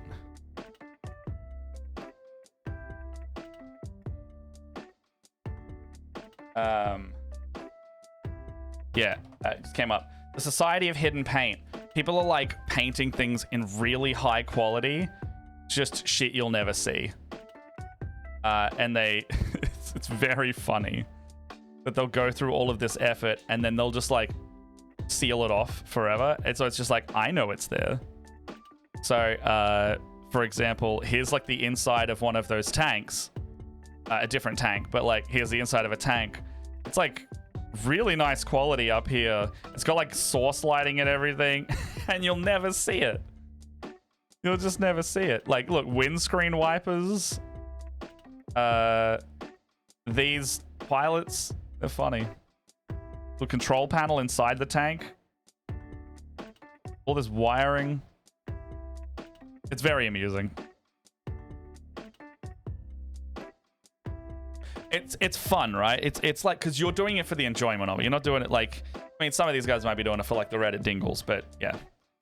Anyway, this is the tank. It's called Devilfish, and you know, it's a little hover tank, and the 10 of these guys can fit in there, and this will basically be the unit. So you'll have 10 little, they're called breaches. They just have little pulse guns. They'll hop out of the tank and just go blah, blah, blah, blah. And then that's their job. They're just troops. And then you'll have the ones I was talking about before, called the Crisis Battlesuits. This army is very like Gundam inspired with a lot of mechs. And so, bring up the image here on my phone. I've been using them to pose stuff. So I've been ordering these little I've been ordering little 3D printed hands as well.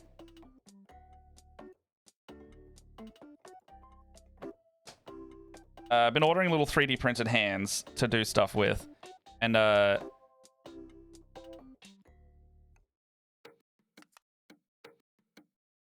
so what I've been doing is, because I want them to be that bubblegum pop like the Terminator with all the glowies and the things on them, I've been trying to position them like cutesy and a little bit anime.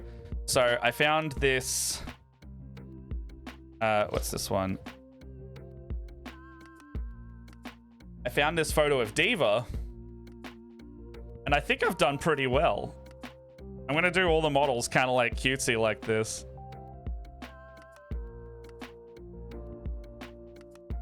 And so I have my friend Domino is printing me like 100 of these little hands right now, so in different poses.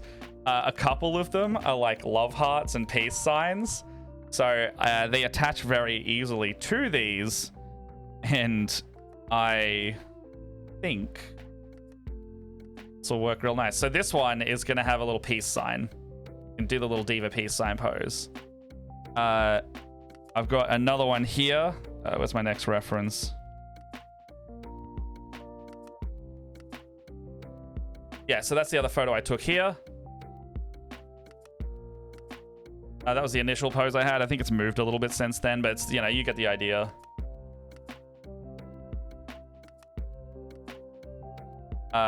This is the next pose.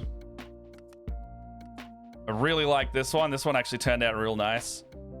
Okay, focus here, please. So I've got this pose. I think I did really well on that one.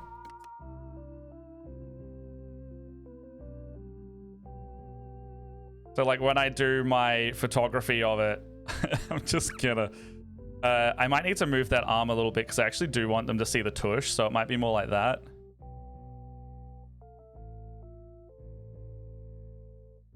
But yeah, like that's the vibe, right? It's doing it. And from the correct angle, it's the pose. From this angle, actually doesn't look like a bad pose anyway. It just looks kind of normal. But when you got that sexy angle, got booty out. I'm kind of struggling what to do with the last one. Where's the last one? Where's he gone? There it is. This one, I was like, I don't know what to do with this one. I had a couple ideas. I don't know if I want to do this one, but like, I was like, what if they're like leaning forward with their knees kind of bent in and they're doing like a little love heart thing. So they've got like the two hands coming in like this and they're doing that. That was an idea.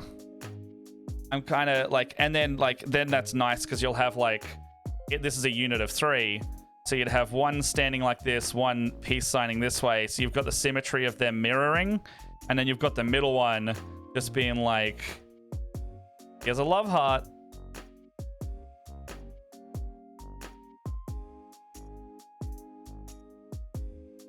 So I think that squad is nice. I think that works really well. I've also got these little guys that need to go in. So so there's going to be 2 squads of these. So I actually have another 3 to pose. So I need one. I need some suggestions on this. That little antenna fell off. I'll have to do that in a sec. I've also got these ones. What base do these sit on? I should glue these on.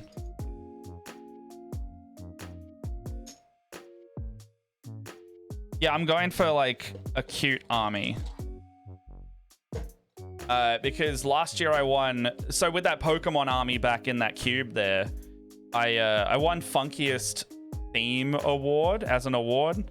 Don't know if they ever had it before last year, but I put a lot of effort into it and I felt like I got recognized for it, and it was nice to have like the little kudos, even if it was just like, oh man, and they made it just for that. Like if I go in with a little cute army and I win like a Funkiest award every year, job done, happy. Like I don't need to win any like best painted award, best army played award. I want the funky cute army award. I want the little funkiest theme. I want that.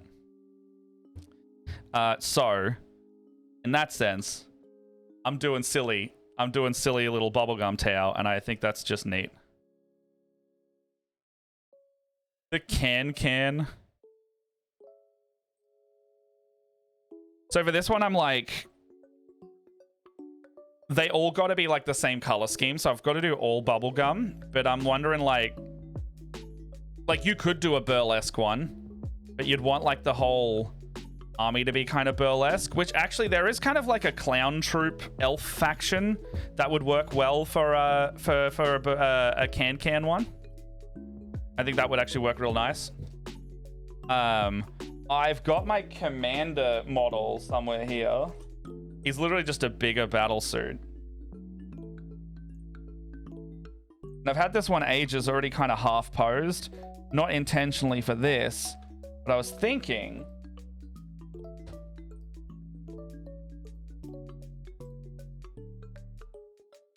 I can find his legs and the other booster on him.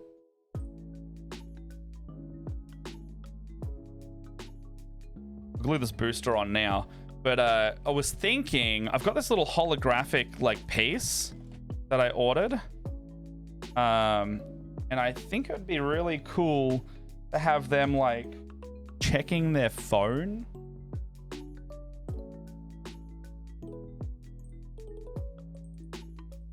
It'd be like cool to have them like almost like they're checking their battle statistics and whatever. Come back. They're checking their like battle statistics stuff, but like what it really is like they're lying down like on the phone, and I think that would be really funny to have like the commander of your army doing that. So I've got this 3D printed piece where he's like where it's like one of the battle suit hands and they're holding up a projection of a planet. And I was like, oh yeah. I was thinking I could put like, you could put like a little printed thing above it. It's like dialing and it's got like their bestie with like a little thing on it.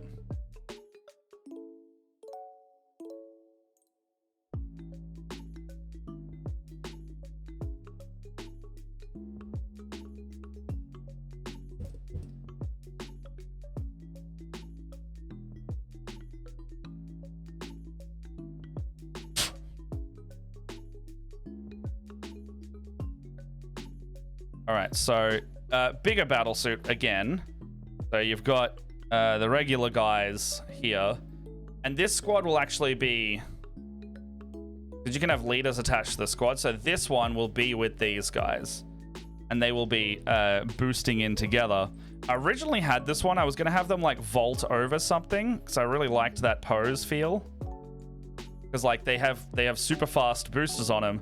So I was like, okay, what if they're like leaping over this is like a few years ago. I was like, what if they're like leaping over terrain? But then I went, well, I had a successful Reddit post recently with this model where I just I had it just like kind of posed on the ground by accident, and the way it naturally sat kind of looked like they were leaning over like, hey. So I made a little post and it was like stupid sexy commanders. Got a lot of updates. So I was like, well, maybe I could go back, harken back to that and recreate that kind of lying down commander on a chair kind of look. What I need to do is make a big old chair.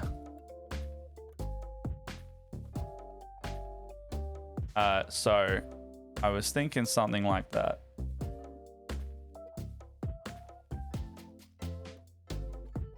Where is it? I do not post on Reddit very often. Hey, I found it. From 4 years ago, apparently.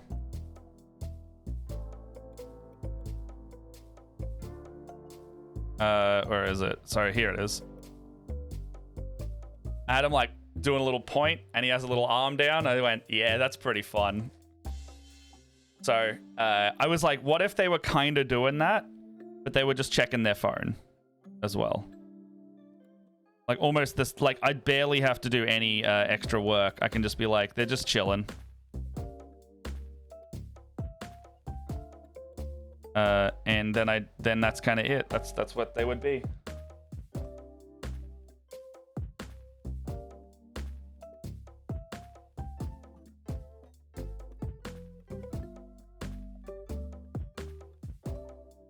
And that's where they would. That's what roughly where it is sit, you know. So like that, and then the arm.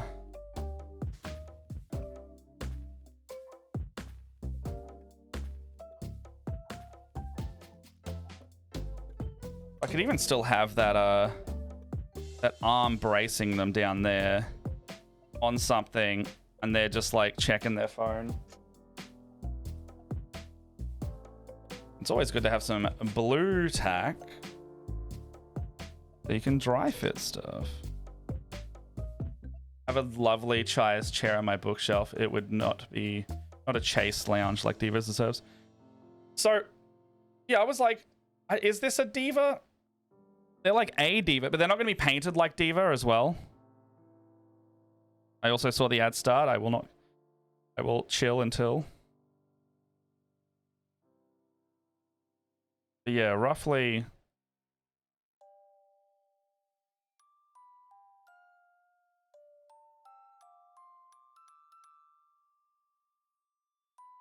So like that. I mean, the other thing I could do is like, you know, you could have their hand behind their head. I've got a few of these arms that I could like test poses with and then reuse. I've got a few of this. I ended up with a few of this kit because it came with some stuff. So I could go like that. You know, I could have them like relaxing. Oh, actually that works really well. I really like that.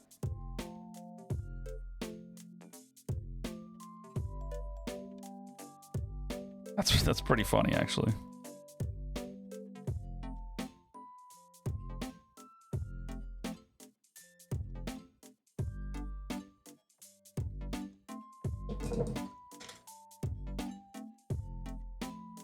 Big.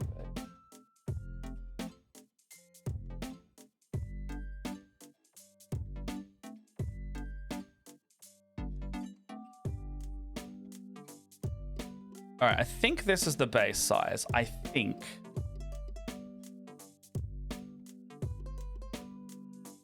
We got here, so that one is not the right hand. That one is the right hand. So if I did something like this.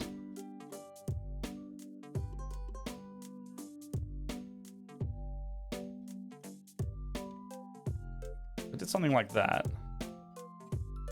Suddenly got your... I gotta put these guys away. They're just taking my camera focus too much.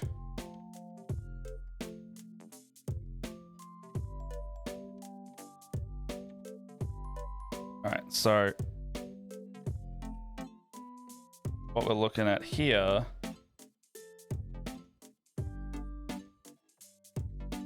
let that arm go. Yeah, a little bit of the hand in here. I dry fit that.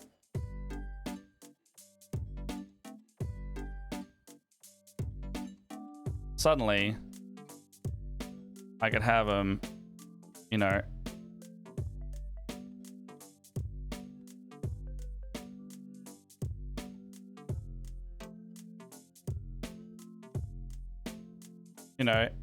head reclined back, leggies out.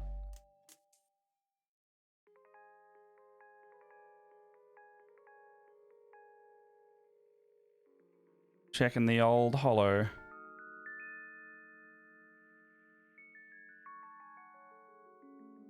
How does this go? Yeah, all right.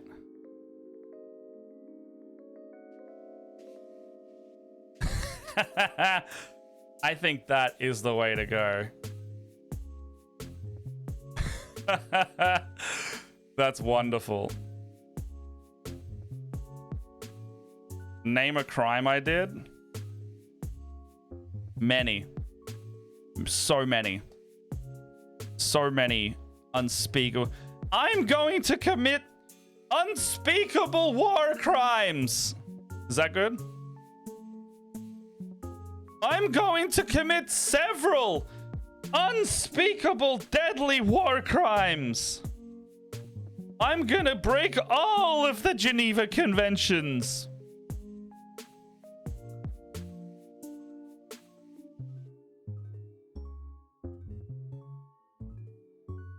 But yeah, that's roughly the vibe I'm thinking. I think that'll be really fun. I could probably even commit to that now if I was ready to. Matt, have I been doing the Cresselia event? Is that the one with the AI, or is it the one where you verse real players? Because I've done all the AI matches, like the verse bots or whatever it is. That chair is surrounded by dead flowers, well dried. The AI one. Yeah, I've done all those. Why that? Do you have a Spark? Oh, you can't trade promos. I would love to. You can't trade promos. I got I don't think you can trade promos yet.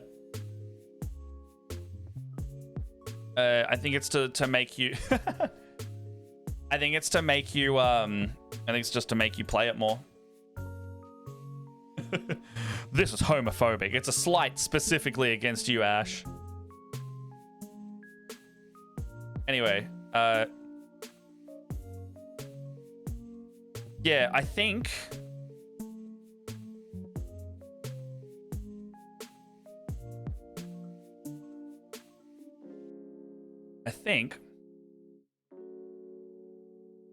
Yeah, everyone go hydrate. Go hydrate. So.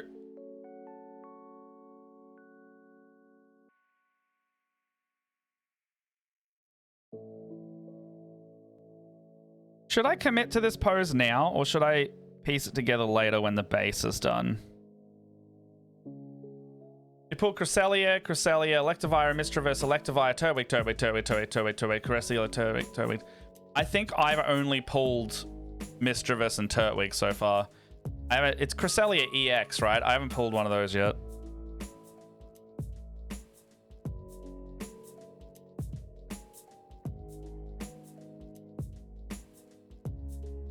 Alright, I'm gonna start committing to this pose because I think it's really funny. Means I gotta shave all this down.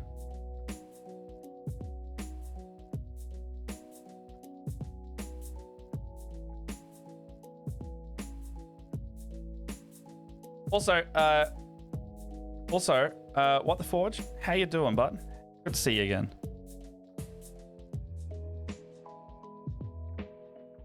Not gonna lie, I hate having to battle against the new set. It's OP compared to my ability. What do you got? What's your decks? What are you running with? I got some suggestions of decks because admittedly I was sick of losing to the AI as well. I looked up some tiered deck lists, and I got together a really nice Garchomp Mew deck. And then there's the classic Mythical Island Gyarados set deck as well, with the Greninja in it. I really like that one.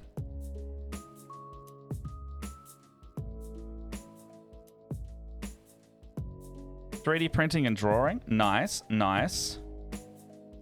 What's on the drawing docket today?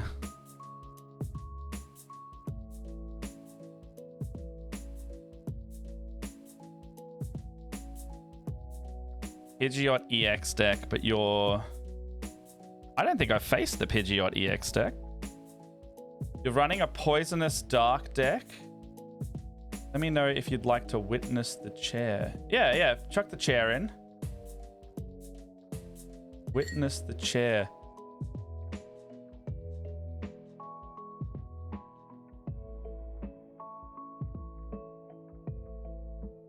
Chuck it in, Art. Oh wait, is this like a picture you want to show us? Yeah, chuck it in like the Discord.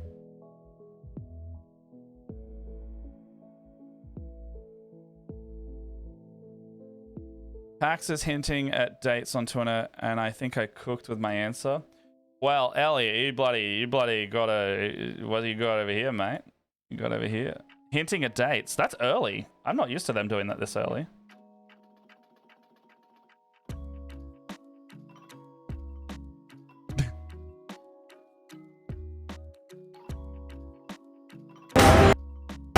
Oh my god, that's loud. Okay, so Elliot's got a funny up here. What do you got here? All right, funny guy here. Let's get this funny guy. Also, Rooster Teeth is back. Rooster Teeth is back. Bernie went and bought the IP back, and he got Red vs. Blue and a few other things back. They didn't get Ruby, but Rooster Teeth is back. Okay, so we got the Twitter impression is killing me.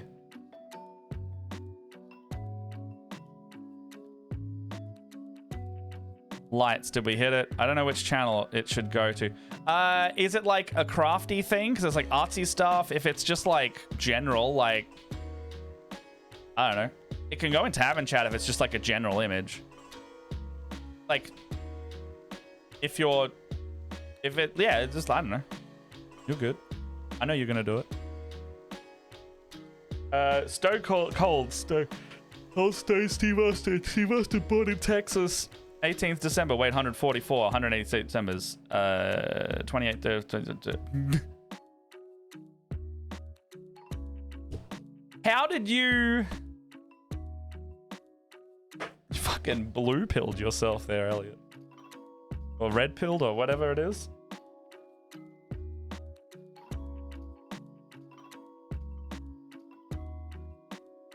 That's a pretty good tweet though.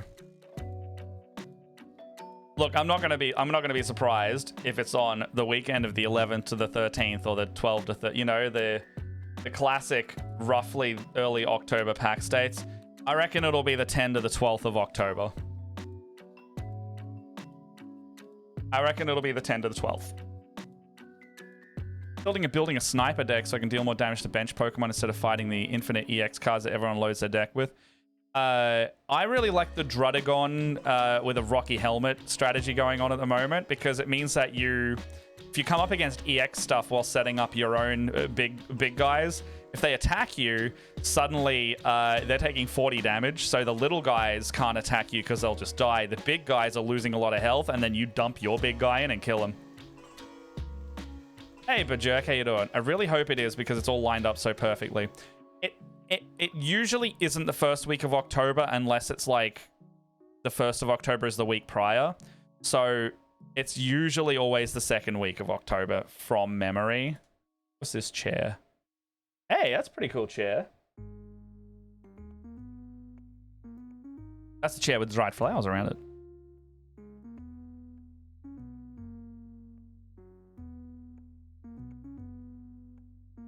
How you doing, Bajerk? What's going? What's good? What's good, cheese bag?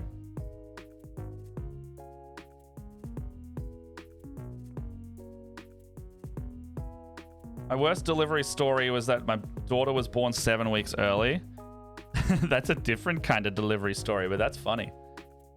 Do you have any like weird food delivery service stories, or like, you know, postage or any of that? Like, I had a morning. I'm not gonna say it because it was like a 10-15 minute chronicle at the start of stream, but in short, I had the worst delivery I've ever had this morning, and it caused me to be late to stream, and I was even ready early today. I was like, I could go live at 9:30 if I wanted to. Nope. Because it took until 9:45 to even get this thing sorted out.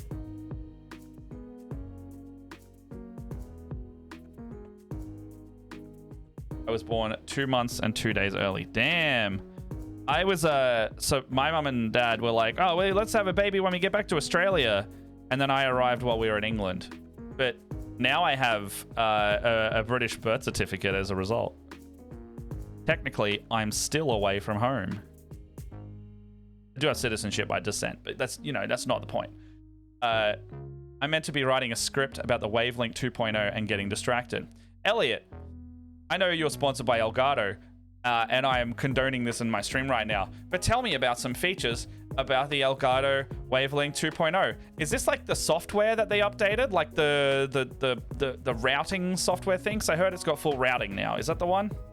Tell me about the features of this thing. I'm not sponsored. I'm trying to help you write the script. I think it's the Elgato Wavelink software, right? So I use the Go XLR software, but this is the Elgato version. It's called the Wavelink 2. Simplified audio routing app. What's app grouping? Oh, simply check the box to route apps like Discord or Call of Duty. Why don't you just, like, you know, have you got some copy that they want to put in? Because, like, literally looking at this, you could just say some of these things. Simply check the box to route apps like Discord or Call of Duty to the Zide audio channel.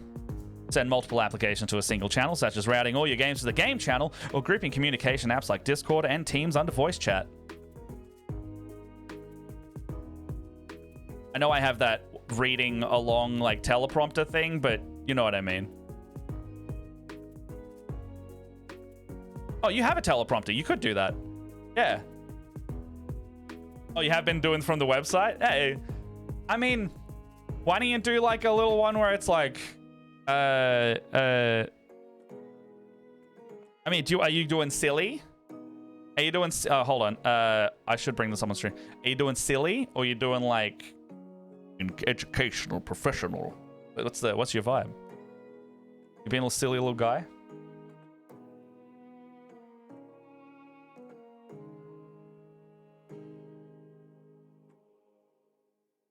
A proper YouTube video. I mean, I guess, like, I always see Nutty do his silly ones as well. So it depends on what they want. Why don't you do, like... Why don't you show, like, a setup? Like, one of the setups. Like, you could do, like, record some screen in OBS to literally just, like... over some voiceover or something. You got a little bit of that in there. And then you... it's hard to do product shots of software, so you could put like some screenshots on like an iPad or something and do your nice like camera things with it and be like, ooh, like easier to do silly jokes. It's easier to do silly jokes when you are a big dumb head and your default is jokes. And for me, writing a genuine script is a lot harder than making a stupid silly joke. Shiny things. Elliot, why don't you set yourself, like, do it for an hour or half an hour, and then you're allowed to go get a little Frozy Coke for $1. Because your brain, even if you don't know if it is or not, is motivated by reward, dopamine. So give yourself a little treaty by the end of it, and then you'll probably get it done a bit easier.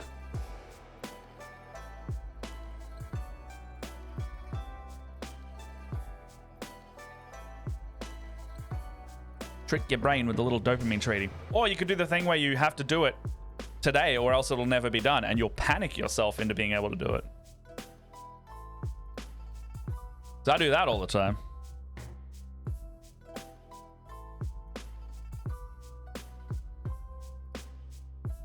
Alright, so I was going to commit to this pose, I think.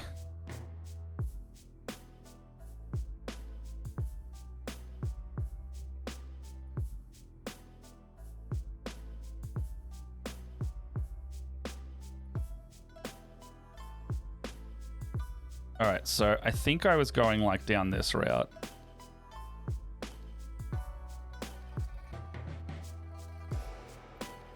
I do my dishes while something is in the microwave and it's like a race. I like that too. It's like, I'm cooking. I'm like, I'm gonna go to the toilet before this burns.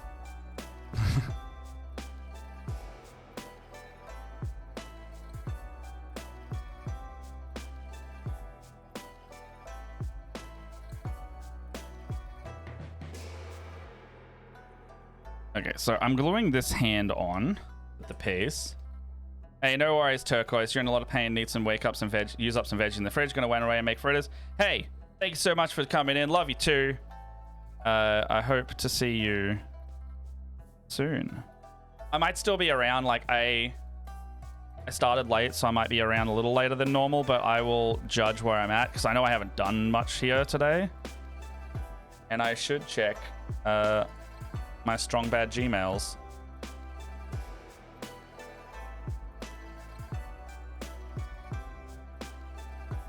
Yeah. All right, sweet.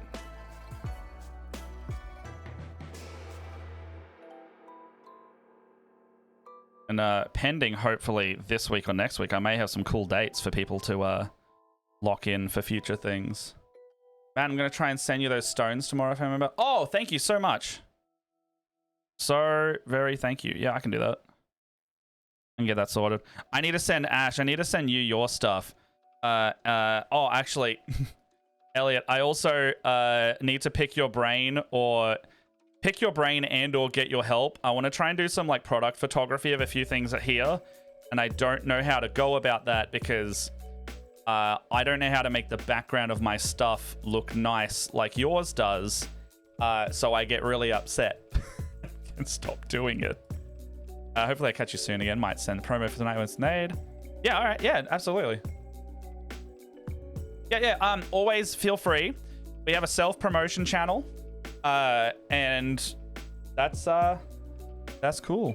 No, I don't mean like right now. I mean like I'm just gonna pick his brain at something.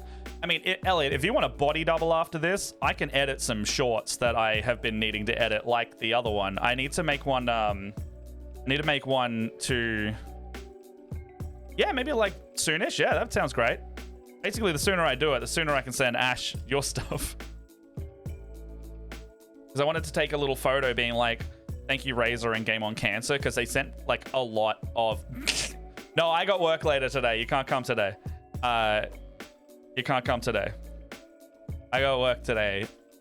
I gotta be at home and be good. I don't know. We'll talk after this. Elliot, write your script. Yeah, look, Elliot, let's body double later. Let's body double. I'll edit some shorts. You can tell me about your script. I can spitball with you if you want. And then I can get some of these clips edited down that I am torturing myself to do and keep not doing. I'm gonna sit in the Discord. I'm gonna sit in the Discord and I'm gonna bloody edit. Posts vids of drumming in the Discord. Where's this at? Oh, heck yeah. What's this? What's this? Is this safe for stream?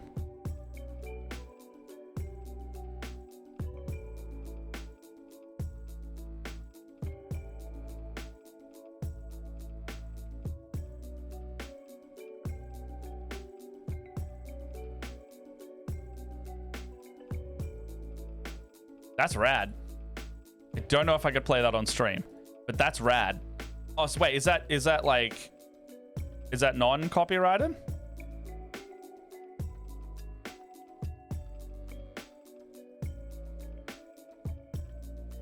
Yeah, I did. It was very loud in my ears.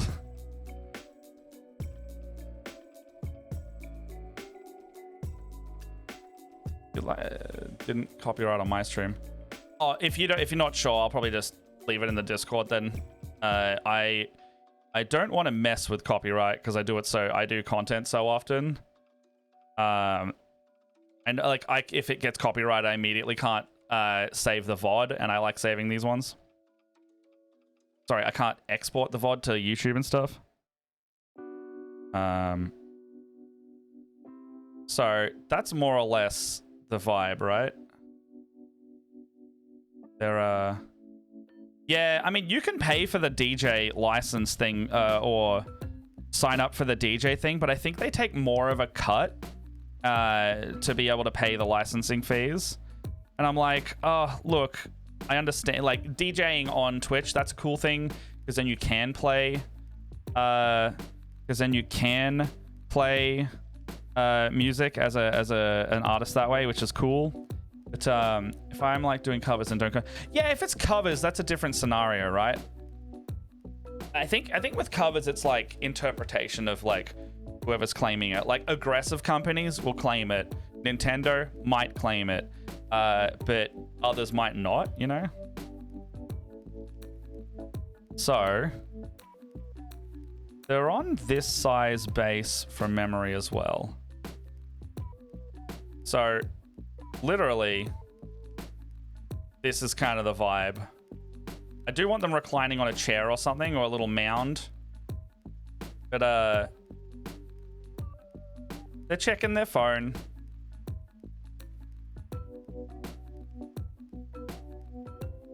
I think that'll be really fun. So I just need to get it in a way that I'm happy, and maybe like I think I want more of a relaxed pose on the arm. So this is like when 40k goes like I'm thinking like the inspirations like Diva from Overwatch or Negasonic Teenage Warhead from that Deadpool first movie, like when she's like checking her phone and not interested in the conversation. I find it really funny, the idea of the commander of the army checking their phone for a sec before they're like, all right, yeah, let's get into it.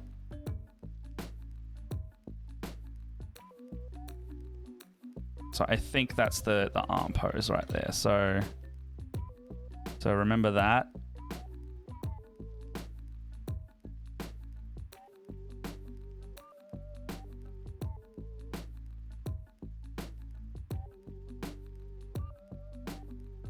So like a slight arm bend. And if it's not, it's close enough, you know?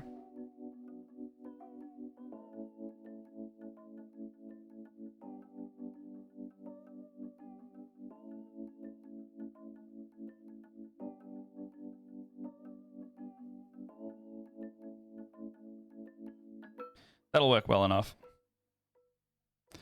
And then the arm up here, I just need to decide if I want to have the bent arm going up, or if I want to have the bent arm going up, or if I want to have the arm going down supporting their weight. I think I like the reclined arm back. I also just need to make sure, because I have to put the correct weapons on the model. I just need to make sure that I'm doing all that as well.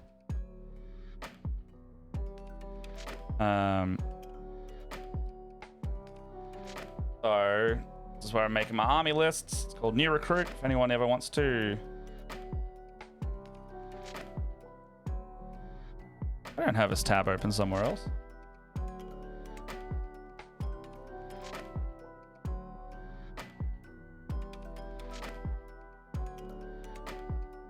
Okay, so well, you can't see over here, but our arc. Okay, so this is the list, I think, right? 1350. No, this is not it.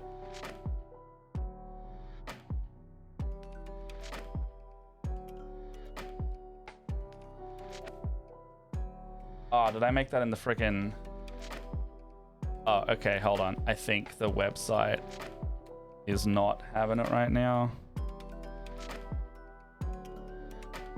Might need to have done the server-based one. Let me log in. No, I am logged in. Well, I think I've lost that list, so let me just really quickly go over this again. God, I had that done and everything.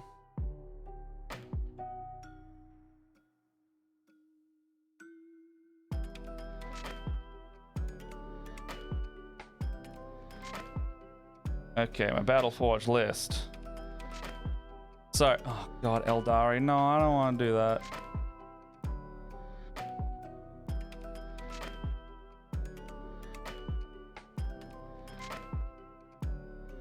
Okay. Now. All right. Good. Add. Create. Configuration. Detachment. I think it was Montcar. None. Battle size. 2000. Characters.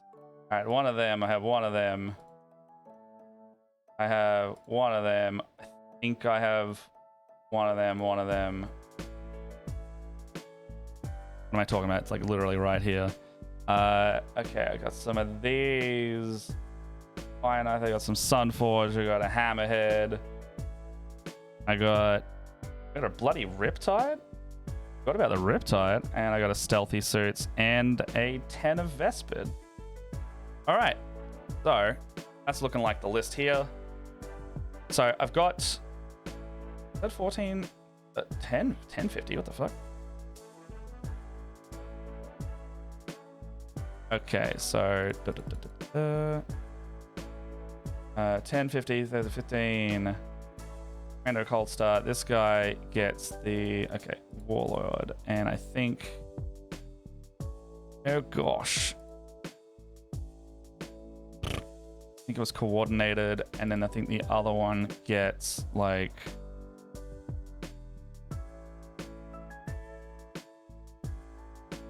I think it was that one, and then like 200 points left. Why have I got that still? Commander Cold Star, a Breacher team.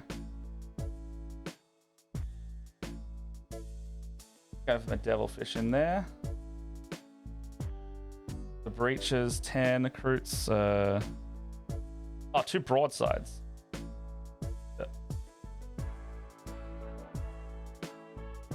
And then second broadside. All right, that's almost it.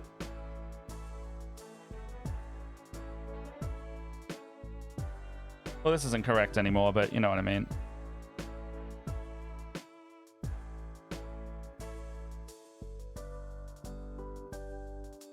I don't think I had the crude in there anymore. I don't have crude in here, so that should be, yeah, that's 1350. Okay, so this is the actual list. And I needed the Cold Star to have, that's why I was looking at this. I needed the Cold Star to have my war gear. So he's got a burst cannon. A nice burst cannon.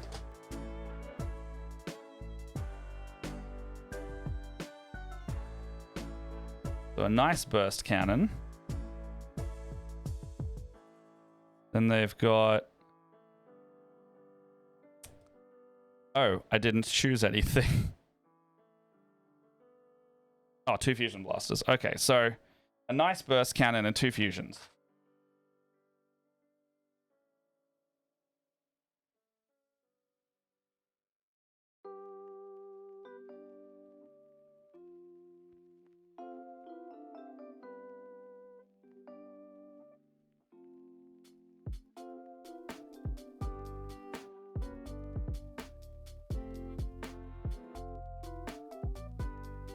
So it'd be like that weapon, that weapon, that weapon. Because the squad they're taking is with the Sunforge suits, which will have that. And then I think I had a shield drone on him. Shield gen. Shield drone, high output, and then a weapon support system. Weapon support system's just like the little extra ditty on it. It just does mean that I have to be careful and add the guns specifically. Otherwise, I can't fit the bits where I want to fit them. So, Tau Manda. Because this is where the posing gets tricky. The posing gets tricky when I have to then pose it around the weapon systems, because it's like I could have all the stuff there. However, what I need to do is make sure that the weapons can also sit on the battlesuit as well. So the arms usually have a battlesuit fitting, and then the underneath of the arms do, and then the side of the arms do. So the issue I have is, how can I get away with him doing his pose if I have, for example, the this here? So do I have to put like this? You know, do I have to do that? Or do I do underslung? I can't do underslung because I have to have his resting on his knee. So I have to do maybe like kind of like a this maneuver, and then it's going to start blocking the knee. So I have to have it like that instead.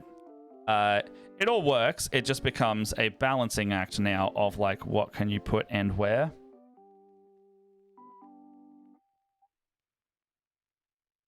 For example, I'll get rid of those ones for these ones I've cleaned up.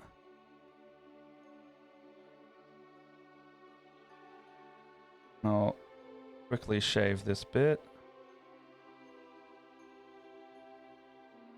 God, some of these are messy.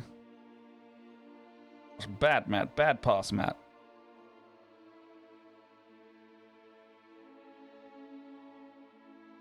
What's going on here? I'm just going to use the new one. That sucks.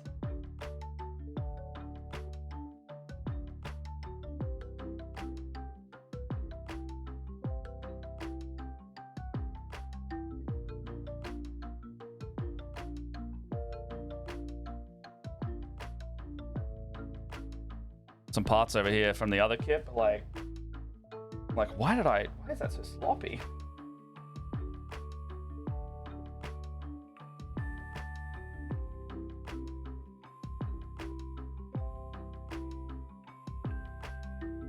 Bloody do better than that. Okay, it's a commander. What do I want? I want the burst cannon from this.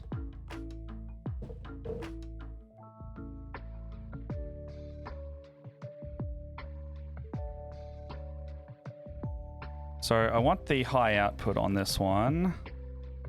You only get one of anyway, so that works.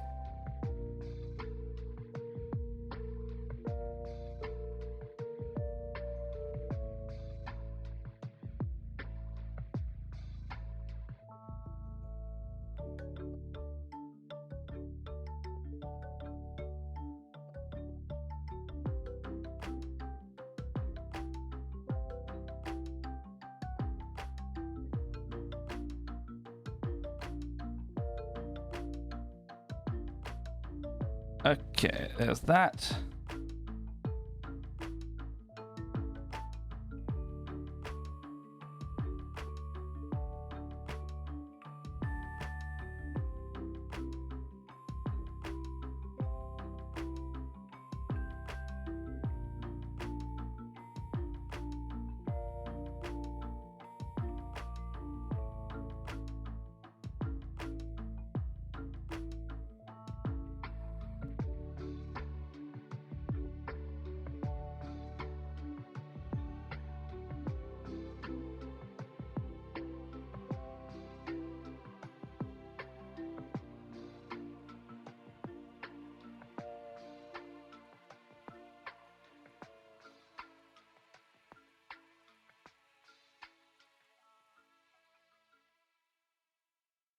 Okay.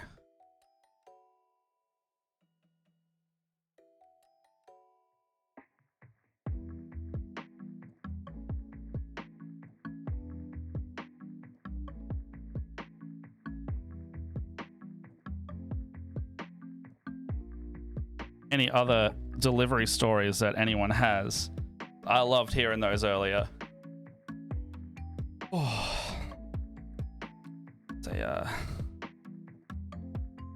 I want to hear. I want to be frustrated for you and vicariously through you, and distract myself from my own mishaps this morning.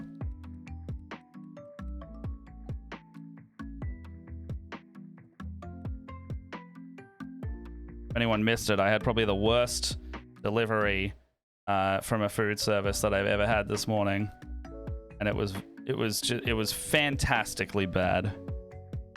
In just the most amusing way. By the end of it, like, exasperated and so annoyed, but at least it was a story. You know, sometimes it's like, as long as a story comes out of it, you know, and then I got a good 20 minutes of entertainment for you.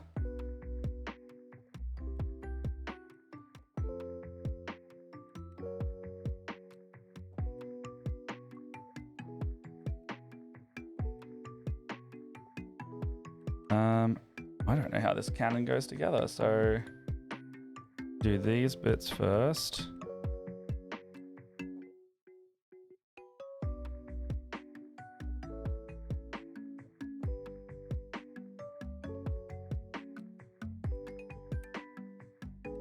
Oh, fuck. Well, I buggered that up. Now it's gluing together.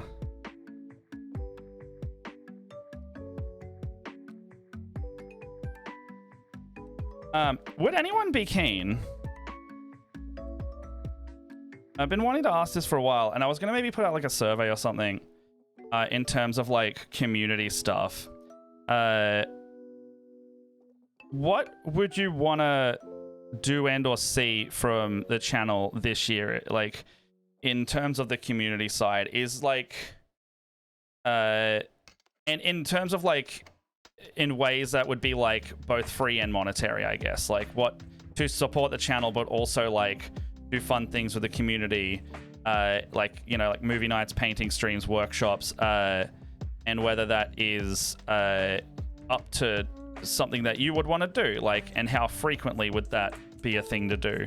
Because I see people doing like movie nights and things, and I think that'd be really fun to do like a movie night or like a hobby watch day or something like that. We can like get together and chill out with some like media or like chatting and stuff like that. I'm just trying to like think of ideas for it. So like, because if we do it like late in the evening as well, Leia could also join us where it's their morning. Do a little bit of that. Doesn't have to be a stream. It's just like a hangout. Do more casual in that way. But yeah, I don't know. There's like that. I mean, like, I know we've already got like Patreon tiers. We don't really use the Patreon right now because the upkeep for Patreon for me, running the channel and doing all my other projects is a lot. So I'm like steering away from that right now. It's like if you support the Patreon, it's like I think I just changed all the tiers to be like, just if you're supporting us, please consider supporting which level. We recommend this one, but we are not actively updating this right now. Turtle. Do want to see that. But yeah, I guess it's like I want to do some community stuff effectively, and I want to know what people would want to do and or see for that we can host. Because I'm really liking doing the meme stuff in for Barovia is really fun. In Dragon Break, I should say. Like both of them we started it in Dragon Break and I extended it to Barovia, and we'll be continuing it just for the foreseeable because it's really fun to have like 90 plus memes that rotate randomly on our BRB screens. I really enjoy that. And it also like encourages people to submit things that they created and then it'll come up on the stream. Like it's a fun time. Like you know, we do crappy Photoshop, so it's effectively like MS Paint joke fan art.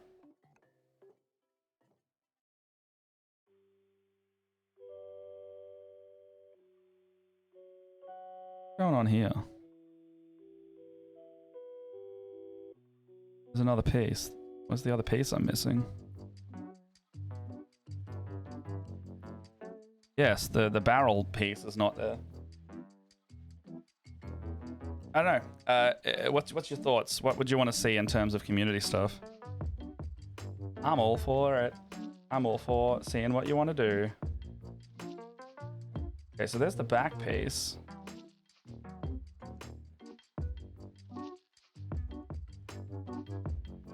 I'm very confused by this. So you gotta... Oh, you have to piece together the back and then put the front part on and then put the other part. Okay, interesting.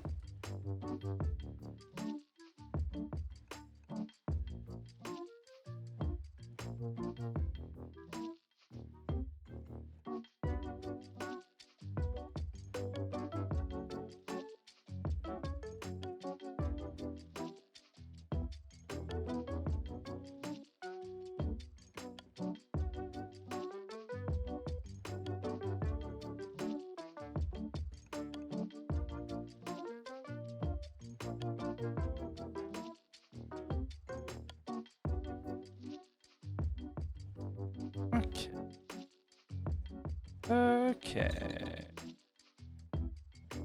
Here. Oh, it's nearly 1 o'clock. I gotta feed my lizards. Gotta give them a little yum yum.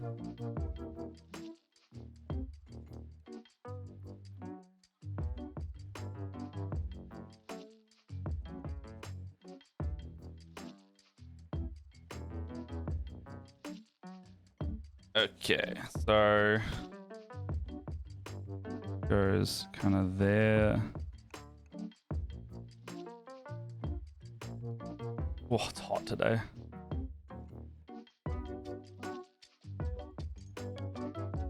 Sure is a hot one.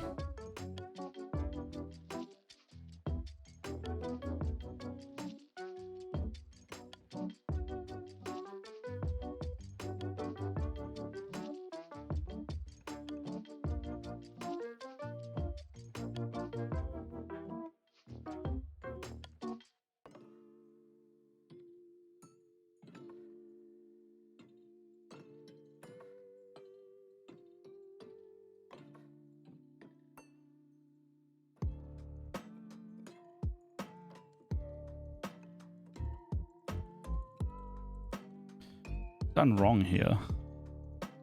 Does this just sit over the top? What's going on? What's the go?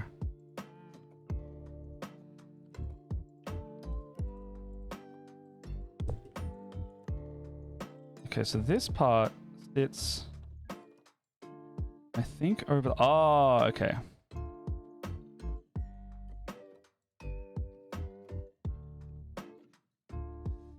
Okay, so it's an addition to this piece because this can be sat as a normal burst cannon. All right, I understand now. I understand. I understand. I get it. Oh, I know Kung Fu.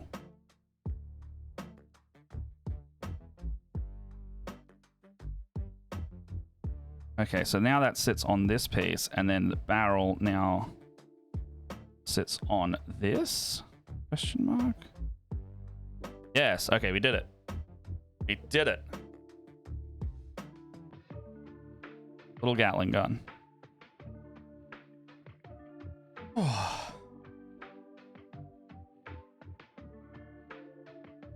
Now,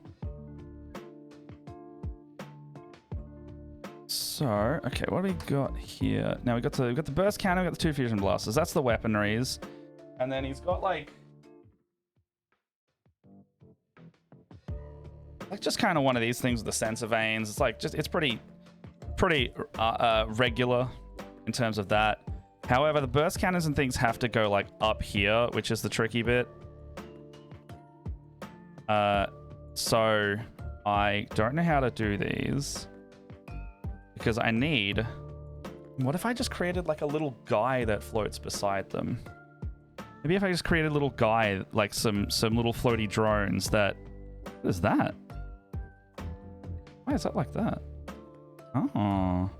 That could be interesting. No, that's a stealth suit. Okay, I can't use.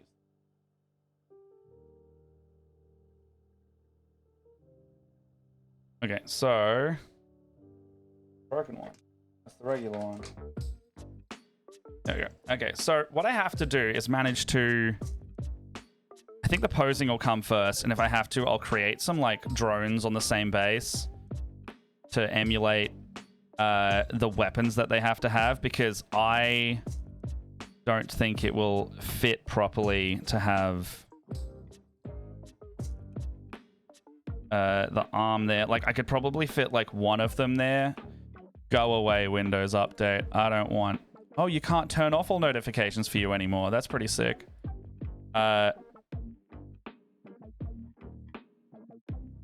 So I could do that.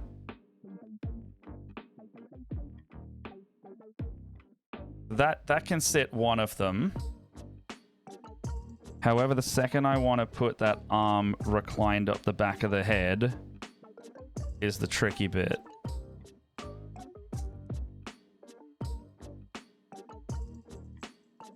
So I want to do that head like this.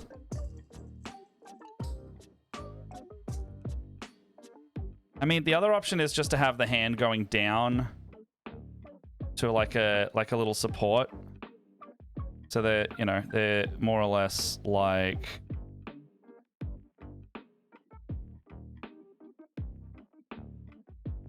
I think I like the recline better, but I just don't know. I think I'm going to commit to this though. Like that looks good. I think I'm going to commit to that. So I can glue that. I just need to get the how it sits properly, because I want that. That's going to be good. And then like that. So more or less, that's the sitting pose.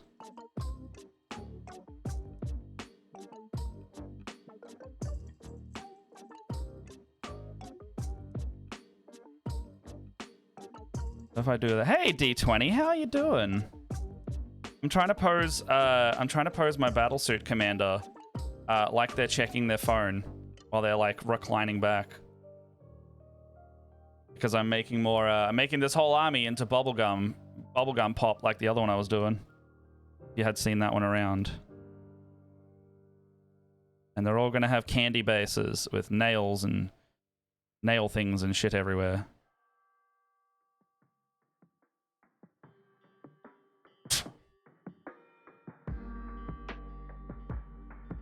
Oh, it's a fin missing. Damn. Oh, that's what that is. Shit. I shouldn't have done that. Oh. Well, I think I've just got to commit to this bit. I'd super glue my things trying. I've already done that. I also super glued my mat there and there today. So, also just, man, this model does not have very good cleanup going, just saying. Oh, thank you. Yeah, so I'm making... So, similar to the Pokemon Tyranids, this year I'm going for another funky army. And I'm gonna be doing The bubblegum, but for all of my, like, Gundam battlesuit looking guys. All of my Tau Empire. Okay, so I think that'll be it.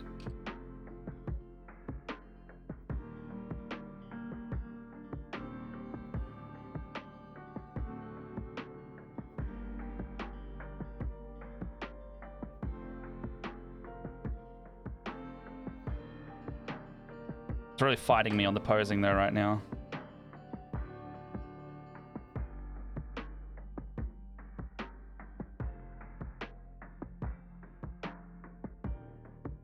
If I do that,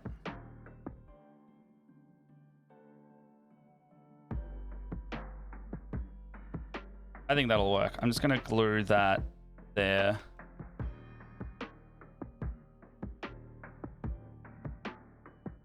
Jesus. All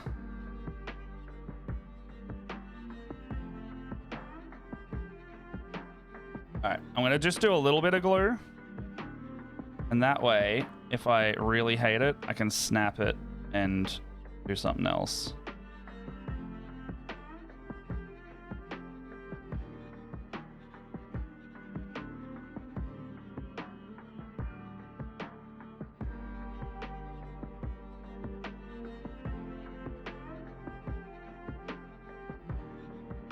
Okay, so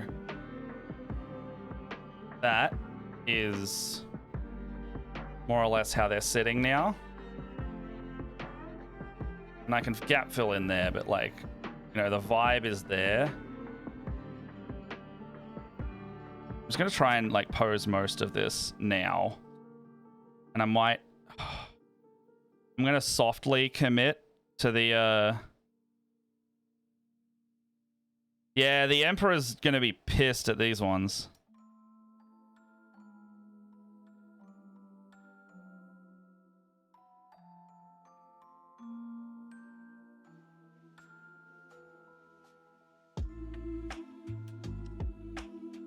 All right.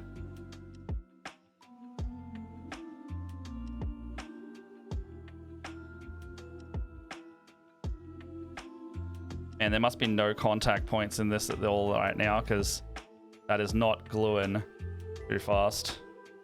Okay, so I mean, that's looking pretty good.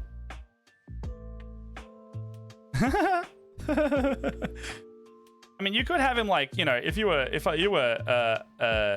doing it, man, my fingers are shaky today. Okay, so if you were doing it like the normal way, you have him like jumping down real cool like, but I'm having him lying down.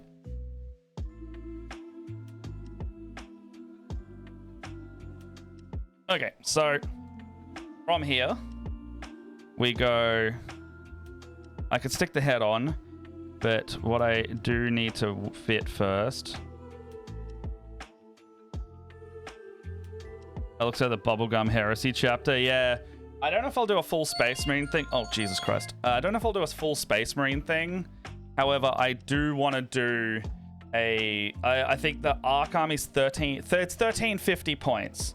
So that'll be what I do with that. I will have to start getting out of here within the next 5 or so minutes by the look of it, because that's my little alarm. But wait, is Promi live? Oh shit, let's go see Promi at some point, like shortly. All right, let's go over there. The hecky deck. Was a Space Marine. Ah. Buddy, look at this little guy over here. All right. Just gonna tee up that, but not actually trigger it yet. Okay, so I do want to try and get this. I'm still around for a couple minutes, but I've just got that ready just to go. But thank you there. Can't wait to see you soon, by the way. Oh no.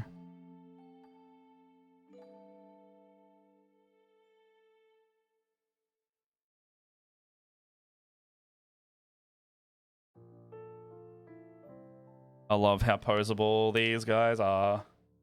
Oh, did he actually just finish? Oh, he literally just finished. Damn it. All right, well, who's in this category otherwise?